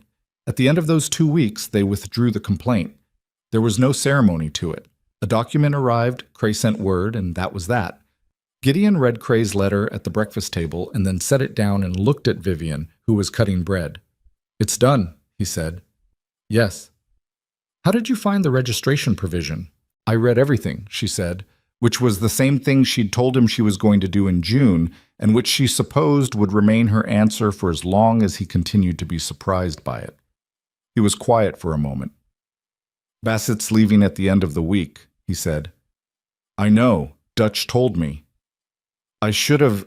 You handled it when you knew, she said. That's what you can do. She set the bread on the table. Roy Bassett made his choices. We don't have to spend too much time on them. He nodded. He picked up his coffee. There was something in his face that she had learned to read over the past months, a specific quality of the way he looked at her when he was revising his understanding of something, when the person in front of him was resolving into a clearer shape than the one he'd been carrying. She had come to find this look, careful, almost reluctant, as if the revision cost him something, more honest and more meaningful than any easier expression would have been. The court date was September, she said. We should still go. He frowned slightly. The case was withdrawn. The case was withdrawn, but Voss's relationship to the county hasn't changed, and neither has ours. She sat down. There will be another version of this eventually, from him or from someone like him. The best answer to that is letting the county see us. In the courthouse, in the public record, as people who fight and win. She looked at him. Not because we're powerful, because we're right, and we're prepared and we don't settle when we're right. He was quiet for another moment. You want to go to the courthouse on our court date, he said, even though there's nothing to hear. I want to walk into that building on a morning when the county is watching, she said, and I want to walk out again. That's what I want. He looked at her. Then he picked up a piece of the bread. September 3rd, he said. We'll need to leave early. I know, she said. I'll have the wagon ready. Outside, Thomas had begun making the sounds that meant he was awake in the other room, the insistent and surprisingly loud protests of a 7-month-old who has decided that everyone in his vicinity should be aware of his existence. In a moment, Nell would get him, and the morning would move into its ordinary rhythm. The ranch would do what it did. The horses in the south paddock would move in the early light. Dutch would appear at the fence with his arms crossed and his geological patience, and the day would proceed, full and difficult and real, the way all the days had been since a February morning when the wagon had pulled out of Calhoun Flats and the feed store had gotten small behind them. Vivian poured herself coffee and listened to her son announce himself to the morning, and she thought, not for the first time, and with the same careful, unglamorous hope she applied to most things she valued, that they were going to be all right, not because anything was finished, nothing was ever finished, but because she knew now, with the particular certainty of someone who has tested a thing from multiple directions and found it solid, that what they had built here was not luck, and not performance, and not the goodwill of a community that had done nothing to earn that goodwill before she'd come and done the work. It was hers and Gideon's, built from nothing more extraordinary than intelligence and stubbornness and the daily willingness to do the actual work. That was enough. That she had learned, always been enough. The second child was a girl. They named her Margaret, not after anyone in particular, just a name that Vivian had always thought sounded like someone who knew her own mind. She arrived in the spring of 1904, 14 months after Thomas, and her arrival was harder than his had been in ways that Dr. Briggs did not fully explain until afterward, when the immediate danger had passed, and he had the composed manner of a man who has been very frightened and is now permitting himself to be relieved. The labor had gone wrong in the final hours. There was bleeding that shouldn't have happened at the rate it did, and a period of about 40 minutes. Gideon was told this later because he had been kept out of the room and had spent those 40 minutes sitting at the bottom of the stairs with his hands between his knees, which was the closest to prayer he had ever come, during which Briggs had been genuinely uncertain whether he would be delivering a child into a household that still had its mother. Vivian survived it. Margaret arrived healthy and loud, which was the first sign that she was going to be exactly the kind of person she turned out to be. But the aftermath left Vivian in bed for 3 weeks, which was the longest she had been still in the 2 years since she'd arrived at the ranch, and she found the stillness harder than any of the work had been. Not because she didn't need the rest, she did, her body made that undeniable, but because the work had become, without her entirely noticing when it happened, the structure around which she understood herself. Without it, there was too much time to think about what Briggs had said to Gideon, that another pregnancy would carry significant risk, that the circumstances of Margaret's birth had left some damage that healed but left its mark. Gideon told her this on the 4th day of her convalescence, sitting in the chair by her bed where Nell usually sat. He told it to her plainly, which she appreciated, though she could see that the plainness cost him. She looked at the ceiling for a moment. "He's sure?" He said significant risk. He wasn't more specific than that. That's a careful answer. It's what he said. Gideon looked at his hands. He said you should know, and that you should be the one to decide what to do with knowing it. She was quiet. Outside, Thomas, who was now 16 months old and had recently discovered that he could climb things he was not supposed to climb, was making a sound that indicated supervision was required. She heard Nell's voice, and then the sound subsided. "All right," she said. "That's all? That's all for now." She looked at him. "I'm not going to pretend I'm not sad about it, because I am. But I'm also not going to spend the next month in this bed being sad when there are 2 children who need a mother who is functional and present." She shifted against the pillow. "Hand me that ledger." "Vivian, the breeding ledger. It's on the desk." She looked at him steadily. "I'm not dying, Gideon. I'm convalescing. There's a difference, and the difference includes being allowed to use my mind." He got her the ledger. Did. The horse breeding program by 1905 had outgrown its original conception. What had begun as a practical response to Dutch's observation that exceptional animals were being sold at working stock prices had developed into something that Gideon had not fully anticipated when he and Vivian had sat at the breakfast table 3 years earlier working through the numbers.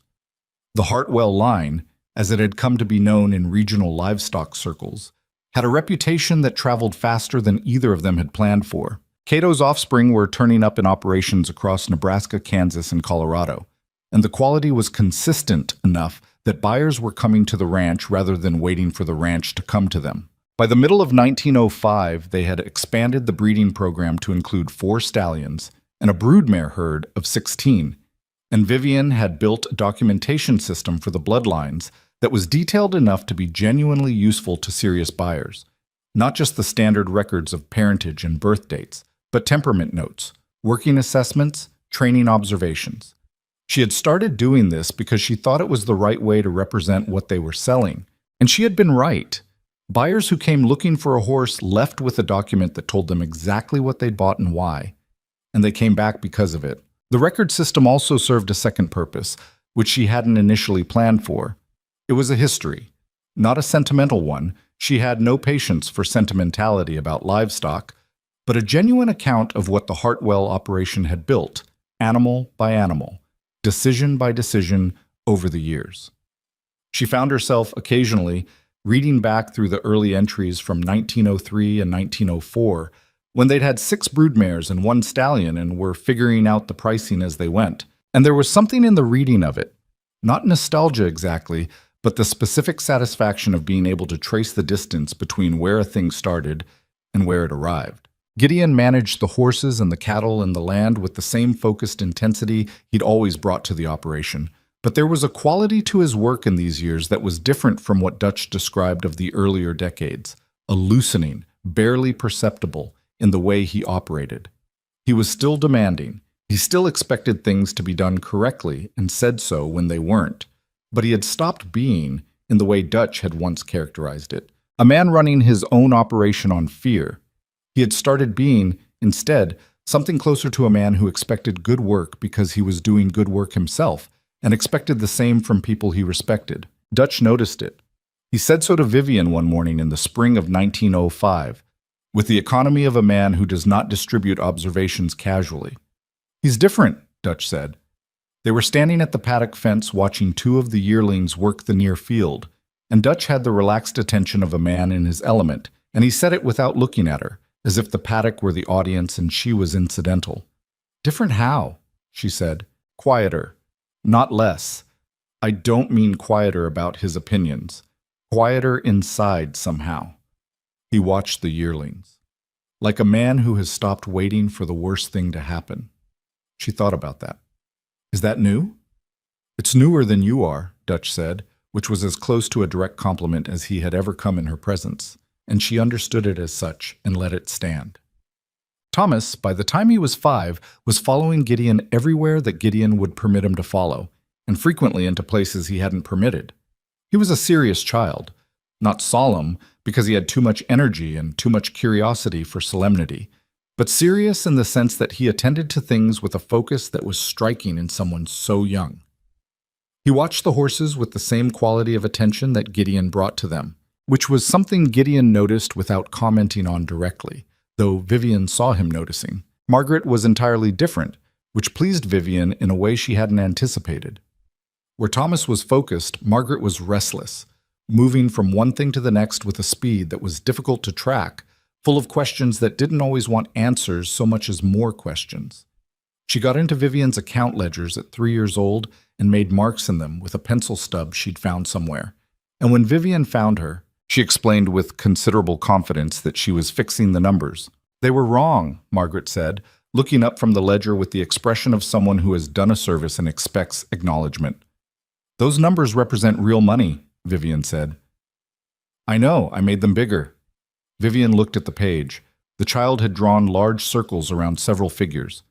"That's not how it works." "Why not?" It was, Vivian had to admit, a reasonable question about accounting in the abstract, and she sat down and explained it, and Margaret listened with the specific quality of attention she brought to things she considered genuinely interesting, which was distinguished clearly from the quality of attention she brought to things she found boring, which was characterized by looking in a different direction entirely. The third child, a boy they named Daniel, came in 1907, and Briggs delivered him with the particular care of a doctor who has not forgotten the circumstances of the previous delivery and is taking no unnecessary chances. It went better. Not easily. Nothing about Vivian's labors was easy, which she accepted as the particular tax her body seemed to levy on these occasions. But without the terrifying 40 minutes of the second time, and afterward Briggs told Gideon that he was cautiously satisfied, which was as positive as Briggs generally got. Daniel was the one who surprised them most. Quieter than either of his siblings, watchful in the way of a child who is absorbing everything before deciding what to say about any of it. He would sit on the porch for long stretches and observe the yard with an attention that was not passive. You could see it wasn't passive. There was something active happening behind the eyes. And when he finally spoke about what he'd been watching, it was usually to note something that no one else had noticed. At 4, he told Vivian that one of the broodmares in the south paddock was walking differently on her left front than she had the day before. Vivian had looked, and he was right, and the vet found a small stone bruise that, if left unattended, would have become a lameness issue within the week. "How did you see that?" she asked him. He thought about it. "She looked sad," he said finally. "Horses don't look sad." "This one did," he said, with the calm certainty of a person who is reporting an observation rather than offering an opinion, and she had looked at him for a long moment and decided not to argue. The years between 1905 and 1912 were the building years in the fullest sense of the term, not the initial construction, which had been Gideon's alone, but the building of something larger and more complicated, the kind that requires multiple people carrying different parts of it and trusting that the other parts are being held. The cattle operation remained the financial foundation, but the horse program had grown to the point where it constituted a serious secondary income, and Vivian had begun, around 1908, to correspond with several operations in neighboring states about a cooperative arrangement for bloodline documentation and shared breeding records. The idea was practical.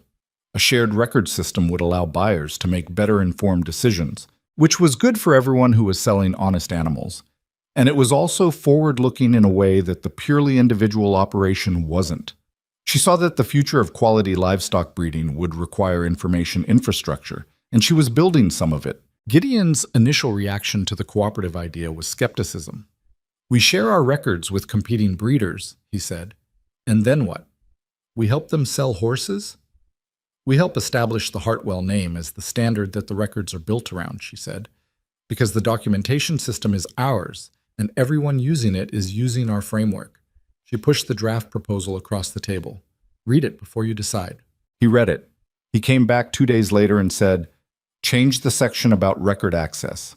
Other operations shouldn't have full access to our temperament assessments. Those are the most labor-intensive part, and they give away what we know." "Agreed," she said. "I'll revise it."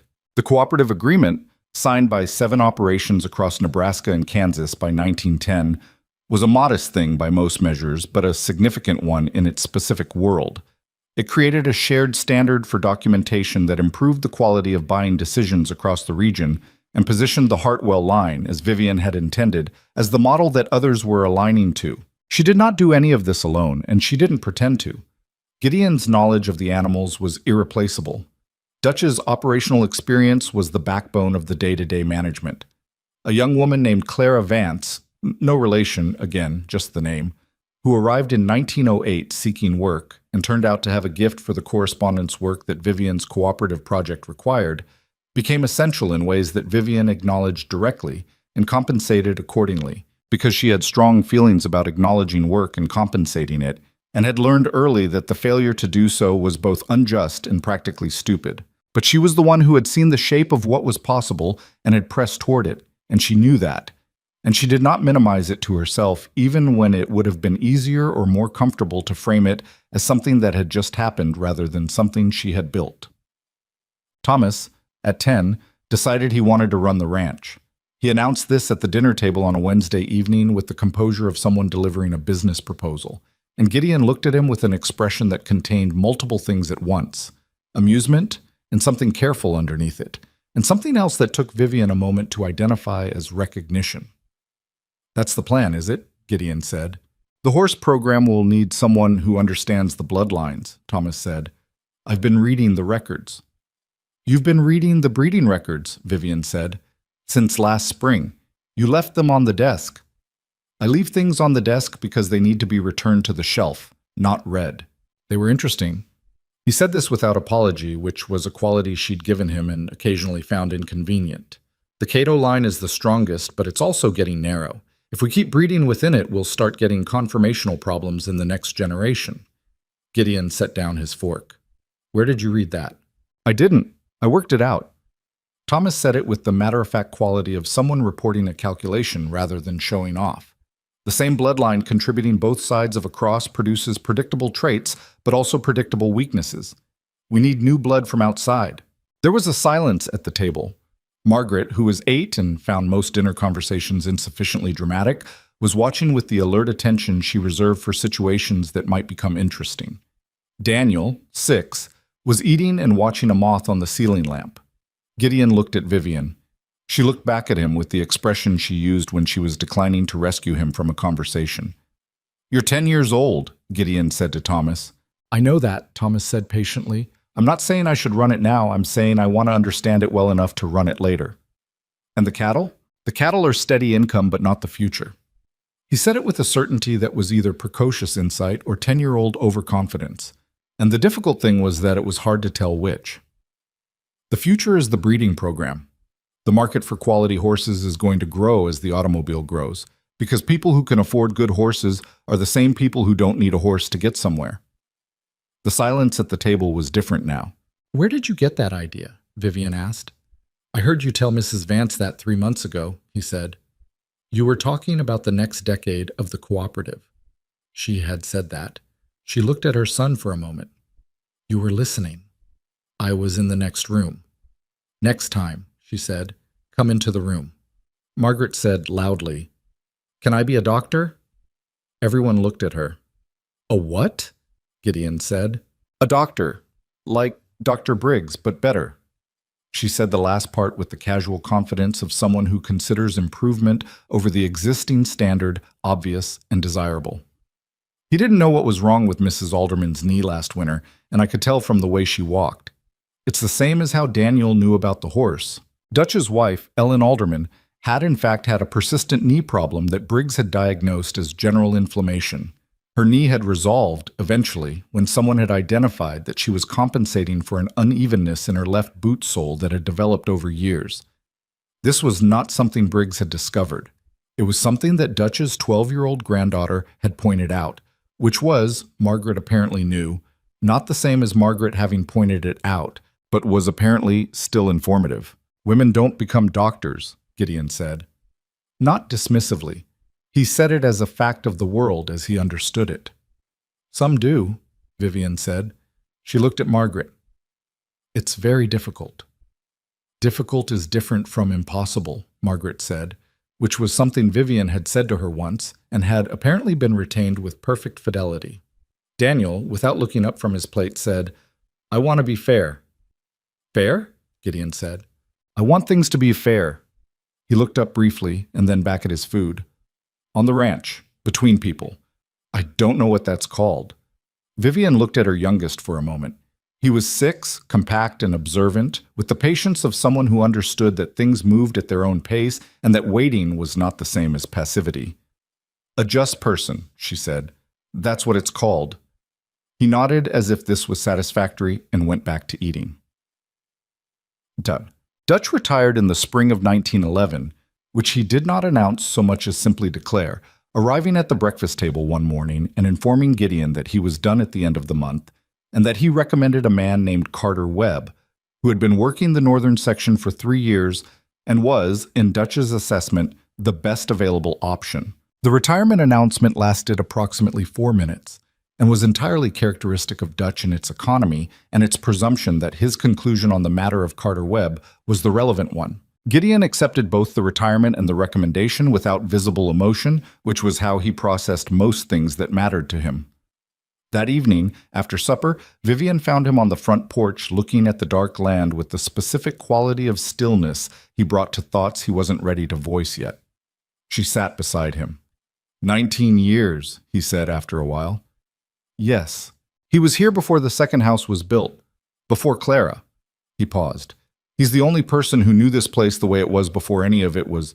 He stopped. Before it was worth anything. He knows it's worth something now, she said. That's why he's leaving satisfied. Gideon looked at the dark for another moment. Carter Webb is competent, he said. He's not Dutch. No one is Dutch, she said. Dutch is a category of one. A sound that was almost a laugh. He told me before he left for the evening that the hay order still needs to be reviewed annually and not just assumed forward. He shook his head. 20 years and his last piece of advice is about the hay order. Is the hay order wrong? It's fine. Then he was managing you, she said, giving you something practical to think about so you didn't have to think about the rest of it. Gideon was quiet. Probably, he said. He was good at that. They sat on the porch for a while longer, in the particular quiet of two people who have been together long enough that silence between them has its own texture. Not empty, but inhabited. The ranch was dark and large around them, the way it always was. The horses moved somewhere in the south paddock, audible without being visible. Thomas had left a boot on the porch steps, and it sat there in the dim light, absurd and domestic, evidence of an occupied house. I want to expand the cooperative, she said eventually. I know you do. 3 more operations in Kansas, maybe 1 in Missouri. The documentation standard is solid enough now that we could... Vivian, she stopped. Tomorrow, he said. Not dismissively, just as a boundary for tonight, and she understood and accepted it, and they sat in the quiet a little longer before the cold drove them inside. By 1913, the children had begun to take up space in the operation in ways that were no longer theoretical. Thomas, at 11, was riding with Carter Webb on the northern sections and asking questions that Webb answered with the patience of a man who has recognized that the questions are serious and the questioner will remember the answers. He had begun keeping his own notes on the horse bloodlines, separate from the official records, which were his observations and assessments, rougher than Vivian's system, less formal, but specific in a way that reflected genuine attention. She read them when he left them out, which he sometimes did deliberately, she thought, as a way of asking for feedback without asking. She wrote notes in the margins. He read them. Neither of them discussed this process directly, which was probably the right approach given that Thomas had, at 11, acquired the particular combination of pride and hunger for approval that made direct feedback a navigational challenge. Margaret, at 9, had gotten hold of a medical text that Dr. Briggs had lent to Vivian for reference during a period when one of the hands had had a persistent respiratory problem, and had read it with the focused intensity she brought to things she had decided were worth her time. Briggs, informed of this, had arrived at the ranch one Saturday with 2 additional books, smaller, written for general readers, but substantive, and had sat at the kitchen table with Margaret for an hour asking her questions about what she'd read. He reported to Vivian afterward, standing by his wagon preparing to leave, with the expression of a man who is surprised and is not entirely sure what to do with the surprise. "She understood the respiratory chapter," he said. "Yes," Vivian said. "She's 9. I'm aware." He looked at the house for a moment. "I'm going to bring more books," he said, "if that's all right." "It's all right," she said. Daniel, at 7, had begun following Carter Webb and the senior hands when disputes arose between workers, the ordinary friction of men doing hard work in close quarters, and observing how the disputes were handled or mishandled. He said very little during these observations. Afterward, he sometimes said things to Vivian in the direct and quiet way he had that indicated he was forming judgments about fairness and process that were more sophisticated than his age strictly explained. "Carter gave Hector the worst section of fence to repair," Daniel said one evening, "because Hector was the newest hand, but Hector did the repair better than anyone else would have, and Carter didn't say so." "Did you say something to Carter?" "No." "Why not?" He thought about this carefully. "Because he wasn't wrong," Daniel said. "He just wasn't complete." She looked at him. "That's a good distinction. Is there a word for it?" "There are several," she said. "I'll show you." She went and found the dictionary that lived on the second shelf of Gideon's office and brought it to the kitchen table, and they spent 40 minutes going through words that meant something close to what Daniel was describing. Incomplete justice, technical correctness without full honesty. And he listened with his characteristic focused patience and asked 2 questions, both of which were good ones. And at the end he said equitable in the particular way of someone testing whether a word fits a thing they've been thinking about for a while. "Close," she said. "But not exactly." "No," she said. "Not exactly. Some things don't have exact words. That's not the same as not being real." He nodded seriously. "I know," he said. He had always known, she thought, that the absence of a word wasn't the absence of a thing. That was perhaps the most natural understanding he carried. Gideon turned 60 in 1909. He did not mark the occasion himself. He had never been a man who marked his own occasions. But Vivian made supper that evening with more care than the standard weeknight meal, and Thomas produced a drawing of Cato that was unexpectedly accurate, and Margaret gave him a piece of paper on which she had written, in her largest and most deliberate handwriting, a list of things she considered his best qualities, which included knows horses and is honest most of the time and doesn't talk too much at breakfast. And Daniel gave him a stone he had found by the river that had an unusual shape, and that Daniel felt apparently was appropriate without being able to fully articulate why. Gideon looked at these things in order, and his face did the thing it did when something mattered to him, the specific controlled shift that was not a concealment but a management, because he was not a man for whom strong feeling had ever had an easy exit. He looked at Vivian across the table.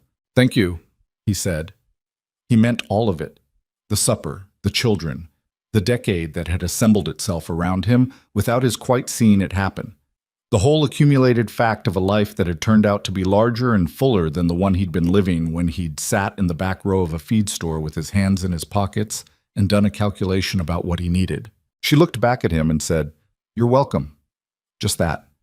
Because it was what was called for, and she had learned in 9 years to recognize what was called for and to provide it without excess. Later, after the children were in bed, he said, "I didn't think," and then stopped. She waited. "I didn't think, when I was building this place," he said, "that I was building it for anything. I was building it because building was what I could do and what I understood. The having of it, I didn't know what that was supposed to look like. He looked at his hands. I thought an heir, something to leave it to. I thought that was what I was missing. And now? He was quiet for a moment.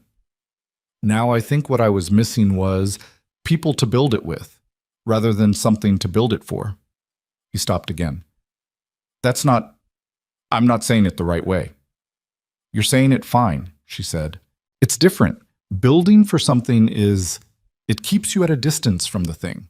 You're always oriented toward the future of it rather than the present of it. He looked at her. You changed that. Not by changing what I was doing, but by... He stopped, and she could see him reaching for something that didn't have a ready word, and she thought of Daniel and the dictionary and smiled. By being in it, she said. He looked at her. Yes, he said. By being in it. Outside, the Nebraska night was doing what it always did, pressing in from all sides, enormous and indifferent, not caring in the least what happened inside the houses that humans had built to withstand it. But the house was warm and full of sleeping children, and the horses were in the paddock, and the accounts were in order, and 3,000 acres of land had clear title and a future that several people were already arguing about in their separate ways. It was not the life either of them had been living when they arrived at the feed store in February of 1902.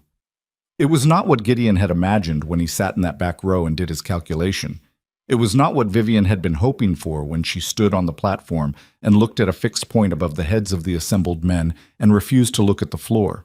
It was better than either imagining. Not because it was easy. It had been hard in the specific ways that real things are hard, the ways that don't make good stories but make real lives. But because it was honest. Built from honest work by imperfect people who had chosen, every ordinary morning, to keep building. That was the whole of it. That was what the dollar had bought. Not a wife, not an heir, not a household manager. The chance for two people to find out what they were capable of when someone was finally paying attention. Gideon set down his coffee cup and looked at the dark window for a moment, and then he looked at her. "Good night, Vivian," he said. "Good night," she said. "Yeah." She banked the fire. She listened to the house settle. She went upstairs past the doors of 3 sleeping children, Thomas with his notes on the bloodlines, Margaret with her medical books stacked by the bed, Daniel with whatever he was quietly working out behind his thoughtful eyes. And she went to bed in a room that was hers and had been for 11 years. And she slept well, the way people sleep when the day has been fully used. The cooperative agreement that Vivian had expanded to 11 operations by 1915 required, by that point, a full-time administrator, and the woman she hired for the position was a 26-year-old from Omaha named Ruth Carey, who had been working as a bookkeeper for a grain merchant and who arrived at the ranch for her interview with a leather case of organized documents and the specific alertness of someone who has spent years being underestimated and has decided to use that as information rather than injury. Vivian hired her after 40 minutes. Gideon, who had sat in on the interview at Vivian's request, waited until Ruth had driven back toward town and then said, "She reminds me of someone." "Don't," Vivian said without turning around from the window. "I wasn't being unflattering." "I know what you were being." She turned around. She was 50 now, her hair gone mostly gray in a way that she had neither encouraged nor fought. And there were lines around her eyes that belonged to a woman who had spent 15 years looking at account ledgers in insufficient light. She looked, in other words, like herself, specific and particular, not softened by the decades but clarified by them. She's better than I was at her age. She has more options, and she knows it, which means she's choosing this rather than arriving at it by elimination. Is that better? It's different, Vivian said. Choice without desperation. I'm not sure I'd have known what to do with that. He looked at her for a moment. You'd have managed, he said, which was as close to a particular kind of statement as Gideon Hartwell ever came, and she understood it and left it where he'd put it.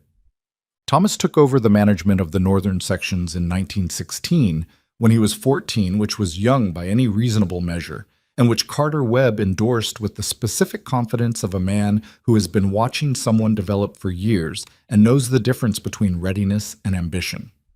Thomas was both, but the readiness was the thing Webb was vouching for. He was not Gideon, which was the first and most important thing about Thomas as a ranch manager. Where Gideon had built through the force of a particular vision held and pressed against the world until the world gave way, Thomas built through relationship with the land, with the men, with the animals, with the systems that Vivian had put in place over 14 years and that he had been observing since he was old enough to sit at the kitchen table and follow a ledger column with his finger. He was demanding in his own way, but his demands came packaged in a quality of attention that people found, almost against their will, motivating. He remembered what individuals told him. He followed up. He noticed when something had improved and said so, plainly, which was not a thing that cost him, but that accumulated over time into a culture of a particular kind. Gideon watched his son manage the men and said nothing about it for months. Then one evening on the porch he said, "He does it differently than I do." "Yes," Vivian said. "It works." "Yes." A pause. "I'm not sure I could have done it that way." "No," she said. "But he couldn't have done it your way either. Your way built the thing. His way will keep it." She looked at the dark paddock. "They're different jobs." Gideon was quiet for a moment. "When did you work that out?" "About 3 years ago," she said. "I was watching him with Carter Webb and I saw it. He was going to be better at the people part than you are, and you were going to need to let that be true without making it smaller than it is." "Have I made it smaller?" "Not yet," she said. "I'm telling you ahead of time so you don't." He said nothing for a long moment, then, "That's what you do, isn't it? Tell me things ahead of time so I don't. When I can see them coming." "Can you always?" "No," she said honestly. "But I've gotten better at it." Margaret left for Lincoln in 1917, at 13, to live with a cousin of Vivian's and attend the better school there, because the Calhoun Flats school had given her everything it had, and she had consumed it completely, and was now, as Briggs said with the satisfaction of a man watching something he helped start arrive at its destination, simply waiting for more. She went with 4 medical books, 2 changes of clothes, and the composed determination of someone who has decided on a destination and is not interested in discussing the difficulty of the route. The morning she left, she and Vivian stood in the yard by the wagon for a moment before she climbed up. "Right," Vivian said. "I will. Not just about the schoolwork. Write about what you're finding difficult." Margaret looked at her. "Why?" "Because the difficult parts are the useful information," Vivian said. "The easy parts take care of themselves." Margaret considered this. "Did you do that? When things were difficult?" "I didn't write," Vivian said. "I didn't have anyone to write to. That's why I'm telling you." Margaret looked at her mother for a moment. The gray hair, the particular set of her shoulders that meant she was holding something in, the way she'd been holding something in since breakfast. And then she stepped forward and put her arms around her in the direct and slightly unpracticed way of a girl who is not naturally demonstrative, but has decided that the occasion warrants it. Vivian held her for a moment. Then Margaret climbed up onto the wagon and didn't look back, which was her way, forward attention, not backward, and Vivian stood in the yard and watched the wagon until the road took it, and then she went back inside and finished the morning accounts because that was what there was to do, and doing it was better than not doing it. Gideon found her at the kitchen table an hour later. He sat down across from her without speaking, which was the right thing to do. After a while he poured himself coffee and pushed the pot toward her, and that was the whole of it. The entire conversation. And it was sufficient because they had, by 1917, 15 years of practice at knowing what the other person needed and providing it without making a ceremony of the providing. The letter from Margaret arrived every 2 weeks, without exception, for the next 6 years. Vivian kept them in a box on the second shelf of the office, in order by date, and read them more than once. They were what she had asked for. Real accounts of real difficulty, written in Margaret's precise and unsentimental hand, telling the truth about what it cost to be a young woman, insisting on a path that the world had not prepared a smooth road for. The school in Lincoln was better than Calhoun Flats, but not, Margaret wrote in her 3rd letter, as good as it thought it was. The teachers were competent, but several of them held the particular opinion that girls in the advanced courses were an interesting experiment rather than a natural right. And this opinion expressed itself in small ways that Margaret cataloged with the clinical specificity of someone collecting evidence. Vivian wrote back. Her letters were shorter than Margaret's. She was not a natural correspondent, preferring conversation to the page. But they were direct, and they said the things that needed saying. That the opinion of teachers who viewed her as an experiment was information about them and not about her. That the evidence she was collecting was useful because it would tell her which battles were worth fighting and which were simply weather to be moved through. And that being the only woman in a room who fully understood what she was talking about was an advantage if she let it be one, because it meant no one was watching what she was doing closely enough to learn from it before she was ready to be learned from. Margaret wrote back, "That is the most strategically cold-blooded thing I have ever read, and I mean that as the highest possible compliment." Vivian showed this letter to Gideon. He read it and looked at her with an expression she had come to know well over 15 years. The one that meant he was seeing something he recognized, something that had been shaped partly by its proximity to him, and was now going out into the world as its own thing. "She's going to be formidable," he said. "She already is," Vivian said. "She's learning to aim it." The decade between 1915 and 1925 was the decade in which the Hartwell operation became something that people outside the immediate region knew about. Not famous, nothing so grand as that, but known in the specific way that things become known in the world of quality livestock and agricultural practice. Through reputation that travels by word of mouth between people who care about the subject and trust the people telling them. The cooperative's documentation standard, which Vivian had built from the first breeding records she'd kept in 1903, had been adopted by 23 operations across 4 states by 1920. The Hartwell bloodline had produced working horses in 8 states. Thomas had expanded the cattle operation in ways that were shrewd and careful and bore his particular signature. Not Gideon's aggressive expansion, but a slower, more deliberate growth that consolidated well before reaching further. And Vivian had, without particularly intending to, become someone that women in the county came to see. It started with Ruth Carey, who had a question about a contract dispute with one of the cooperative's member operations, and who came to Vivian not because Vivian was a lawyer, she was explicit that she was not, but because Vivian had been through the Voss dispute and had read more contract law than most people in the county, and because Ruth trusted her judgment. Vivian sat with her for 2 hours, and they went through the contract language together.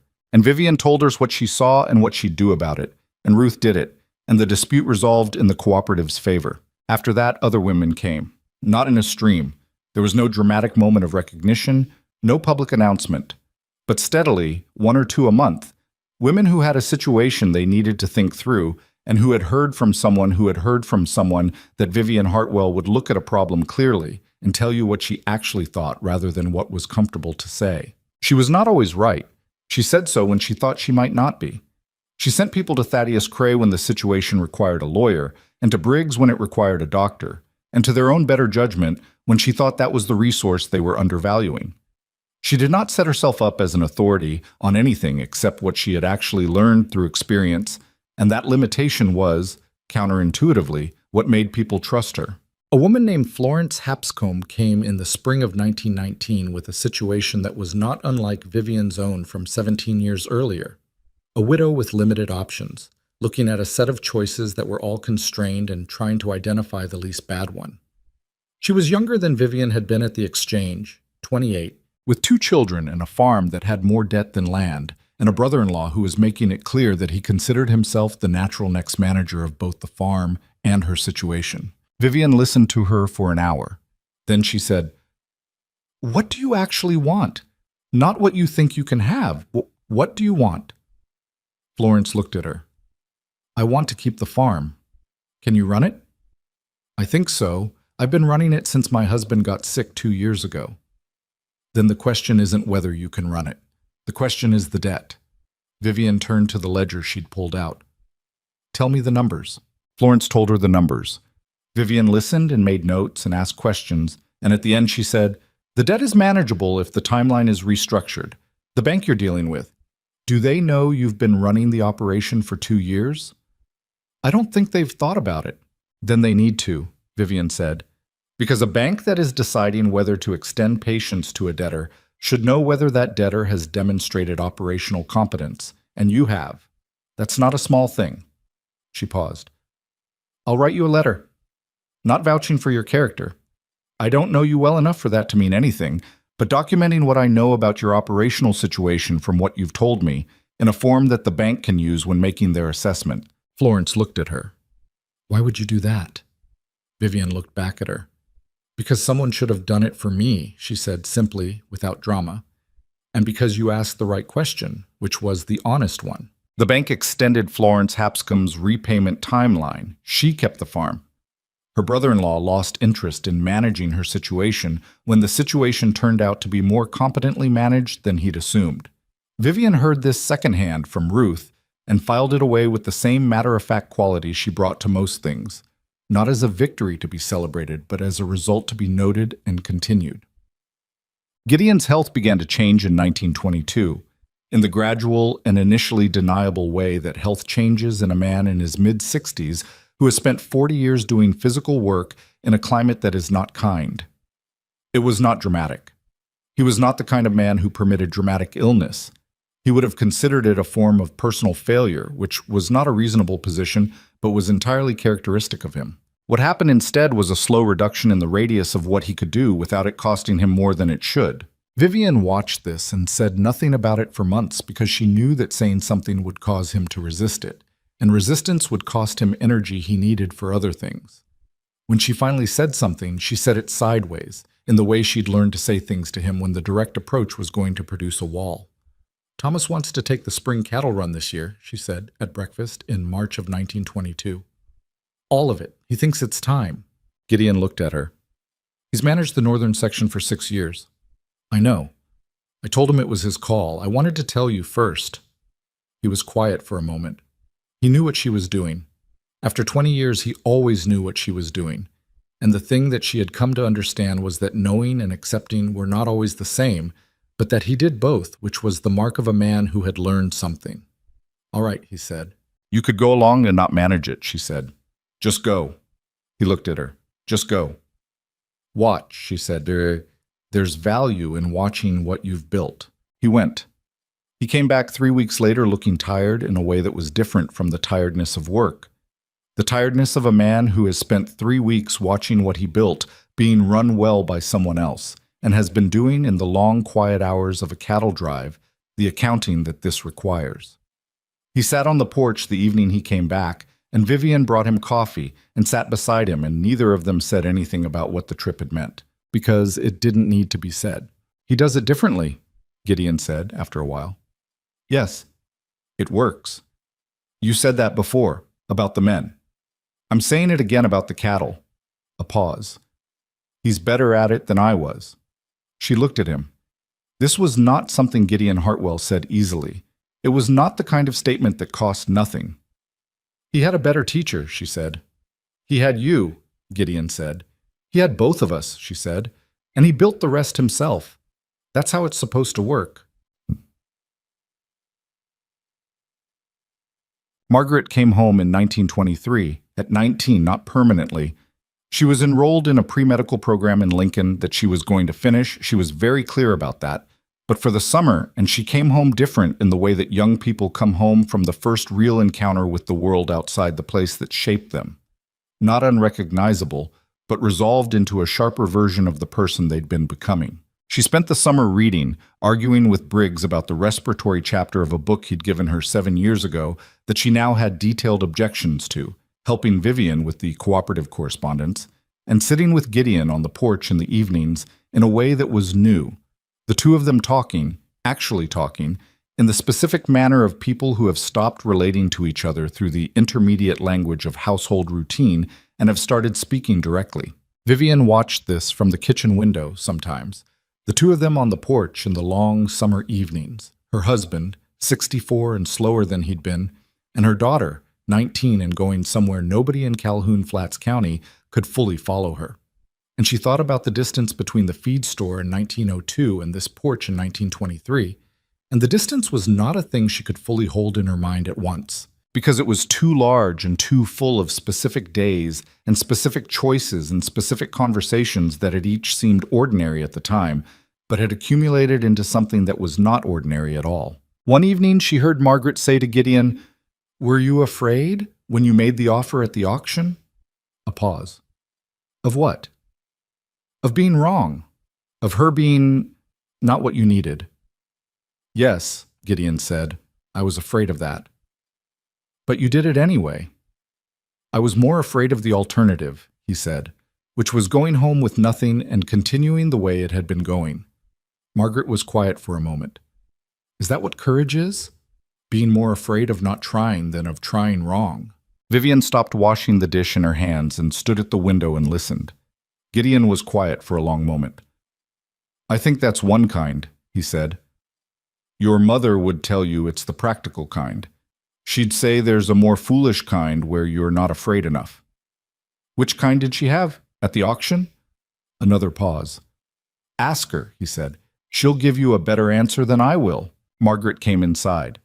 She stood in the kitchen doorway and looked at her mother with the particular directness that had always been her primary quality. No approach, no preamble, just the question. What were you afraid of, she said. At the auction, when you accepted.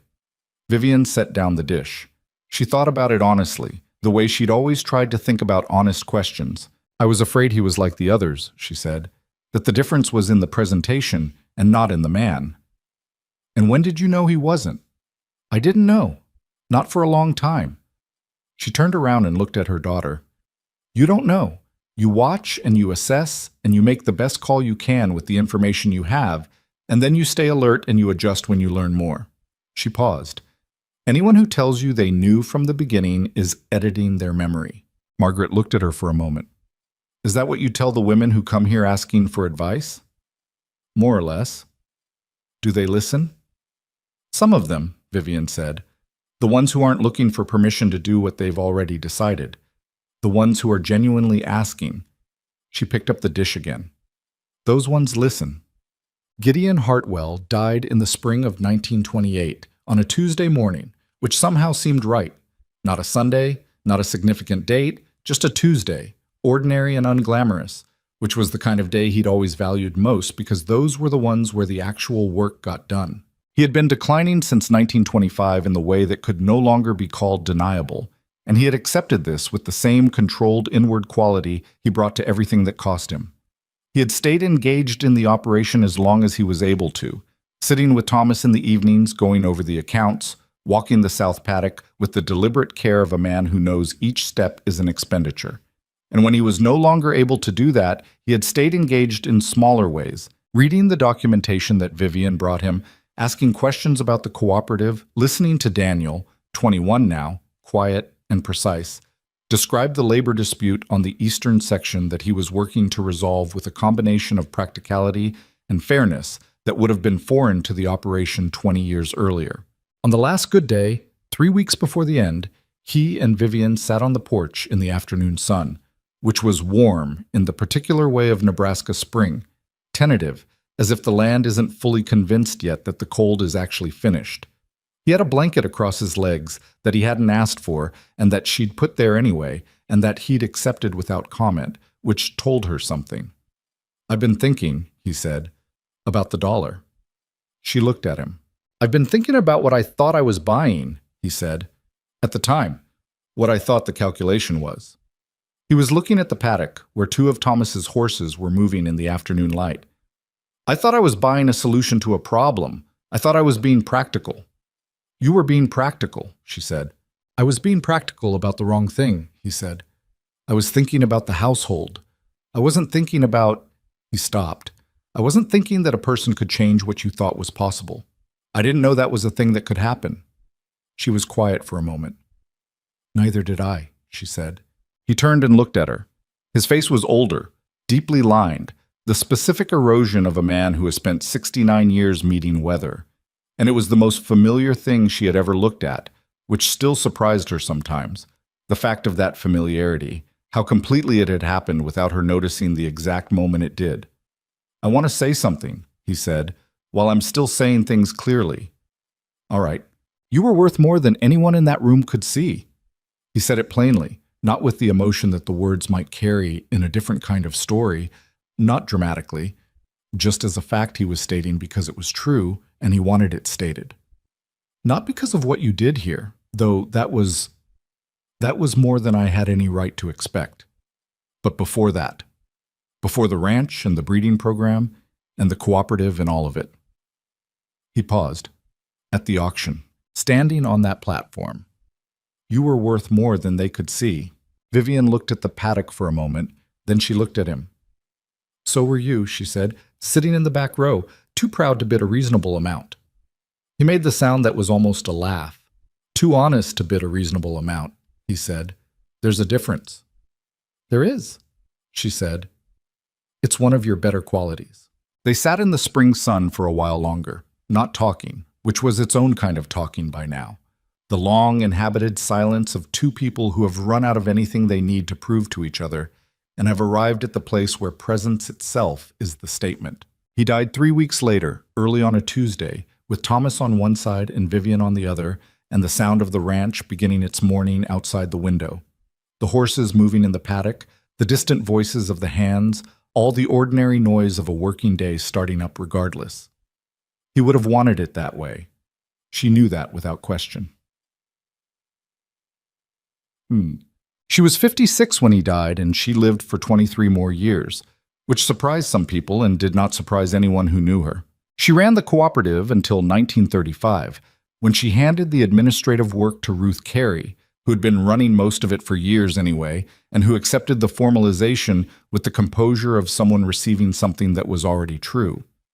She stayed involved in an advisory capacity, meaning she read everything and told Ruth what she thought, and Ruth took about 70% of it, which was the right percentage and which Vivian respected her for. Margaret finished her medical training in 1931, one of 7 women in her graduating cohort, a number that was both a sign of progress and an indication of how much progress remained to be made, which was a duality Margaret had made her peace with in the specific way of someone who has decided that imperfect progress is not the same as no progress.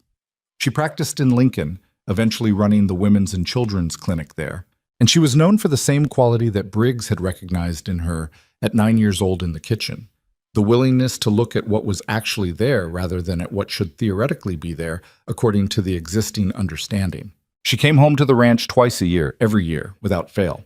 She sat with Vivian on the porch in the evenings, and they talked about medicine and about the cooperative and about Thomas's management decisions and about Daniel, who had gone into county administration and was making quiet, durable changes to the way labor disputes were handled in Millard County, changes that came from principles he had been working out since he was a boy. Watching Carter Webb give Hector the worst section of fence and fail to acknowledge the quality of the repair. Thomas ran the Hartwell operation for 40 years. He was not Gideon, which he had always known, and he had stopped needing to be Gideon sometime in his late 20s, which was the right time. He was, in his own way, just as consequential, not because he built the thing, but because he kept it, which is a different kind of work and not a lesser one. The horses the Hartwell Cooperative had documented became, by the 1940s, a recognized standard in regional breeding records, and the operation that Vivian had built her accounting systems around was still producing, still clear-titled, still paying the men who worked it at a rate that Daniel had helped establish as a county standard in 1938. Vivian watched all of this from the porch that she had sat on with Gideon for 26 years, and from the kitchen table where the morning accounts had been done since February of 1902, and from the east window of the bedroom that had been hers since the first night she'd arrived with a carpet bag and $12, and the particular fierce practicality of a woman who has decided she is going to work with what she has. She was still reading. She was still telling people what she thought when they asked, and occasionally when they didn't. She was still, at 70, capable of finding an error in a contract that 3 other people had read without finding it, which was not something she considered remarkable. It was simply the result of a lifetime of paying attention. And paying attention was a skill, and skills were developed by practice, and she had been practicing for a very long time. Ruth Carey said to her once, in the late 1940s, "You changed what I thought was possible for me. I want you to know I know that." Vivian looked at her for a moment. "You changed it yourself," she said. "I just didn't stand in the way." "That's more than most people get," Ruth said. Vivian thought about that. About the feed store in February of 1902, and a man who had sat in the back row and made an offer that wasn't what it appeared to be, and the cold outside, and the wagon road home. About every morning at the kitchen table since then, the accounts, the coffee, the specific quality of light through the east window in winter.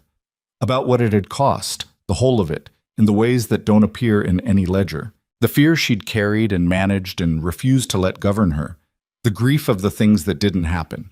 The long work of trusting something that had given her reasons not to trust it and then proved over time that it was worth the risk. Maybe, she said, but you have to be willing to walk through the door when it opens.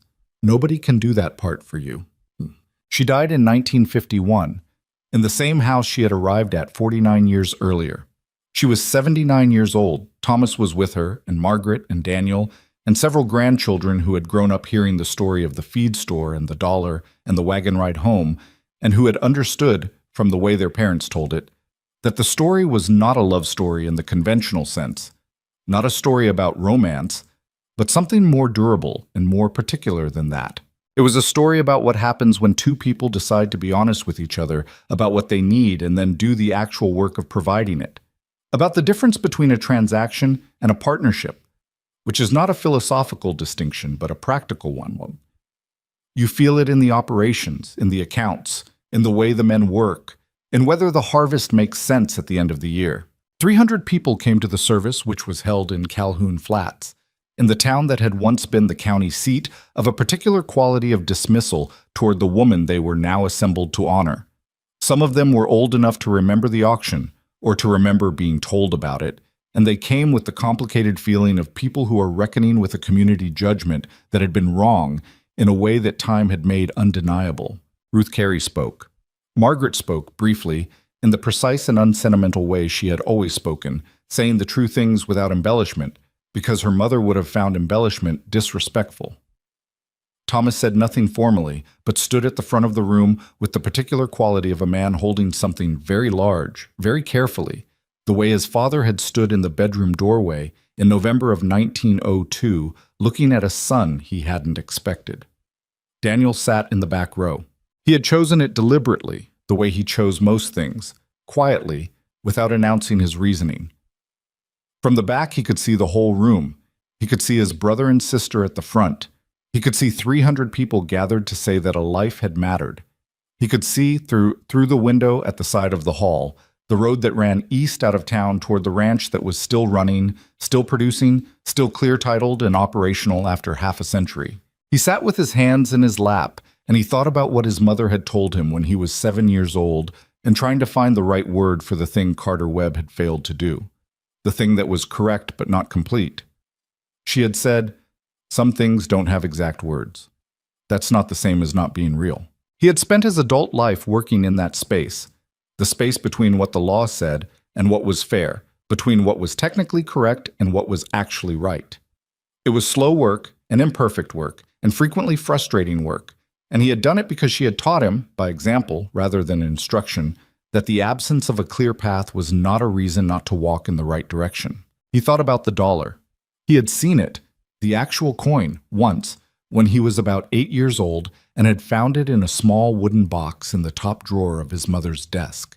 He had asked her about it, and she had told him what it was, and he had looked at it for a long time, trying to understand how something so ordinary could be the beginning of something so large. She had said, "It wasn't the dollar. The dollar was just the mechanism. What mattered was what he was actually offering, and what I was actually accepting, which was neither of us being what the other one wanted, but both of us being willing to find out what was actually there." He had been 8 and had not fully understood that. He understood it now.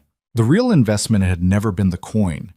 It had been the decision, made by 2 imperfect and frightened and pragmatic people in the cold outside a feed store, to take each other seriously, to look at what was actually there rather than at what was supposed to be there, to work with what was real. That was the whole of it.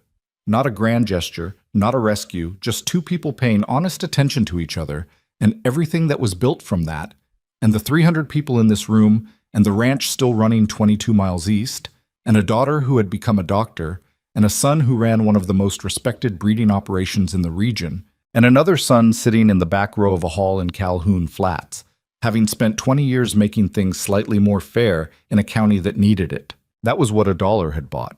Not because the dollar was the point. The dollar was never the point. The point was that someone had decided to pay attention when everyone else in the room had looked away, and that the woman standing on the platform had decided, in turn, to believe that the attention was real, and to walk through the door it opened. The point was that neither of them had been what the other expected, and that they had chosen, every ordinary morning for 26 years, to keep showing up anyway. Daniel Hartwell sat in the back row and looked at the room and thought that this was the only lesson worth inheriting. Not the land, not the horses, not the cooperative or the accounts or the documented bloodlines. Those things were real, and they mattered, and they were the evidence of a life well spent. But the lesson was simpler and harder than any of them. Pay attention to people. Do the actual work. Don't look away from what's real because it isn't what you planned for. Everything else followed from that. Everything had always followed from that. Outside, the Nebraska wind came down off the flat land the way it always had, enormous and indifferent and constant, moving through the town and past the hall and out across the miles of open country toward the ranch that was still there, still standing, still running in the morning light. It didn't care about any of it. It never had. But the people inside the hall did, and that in the end was the only thing that ever made any difference.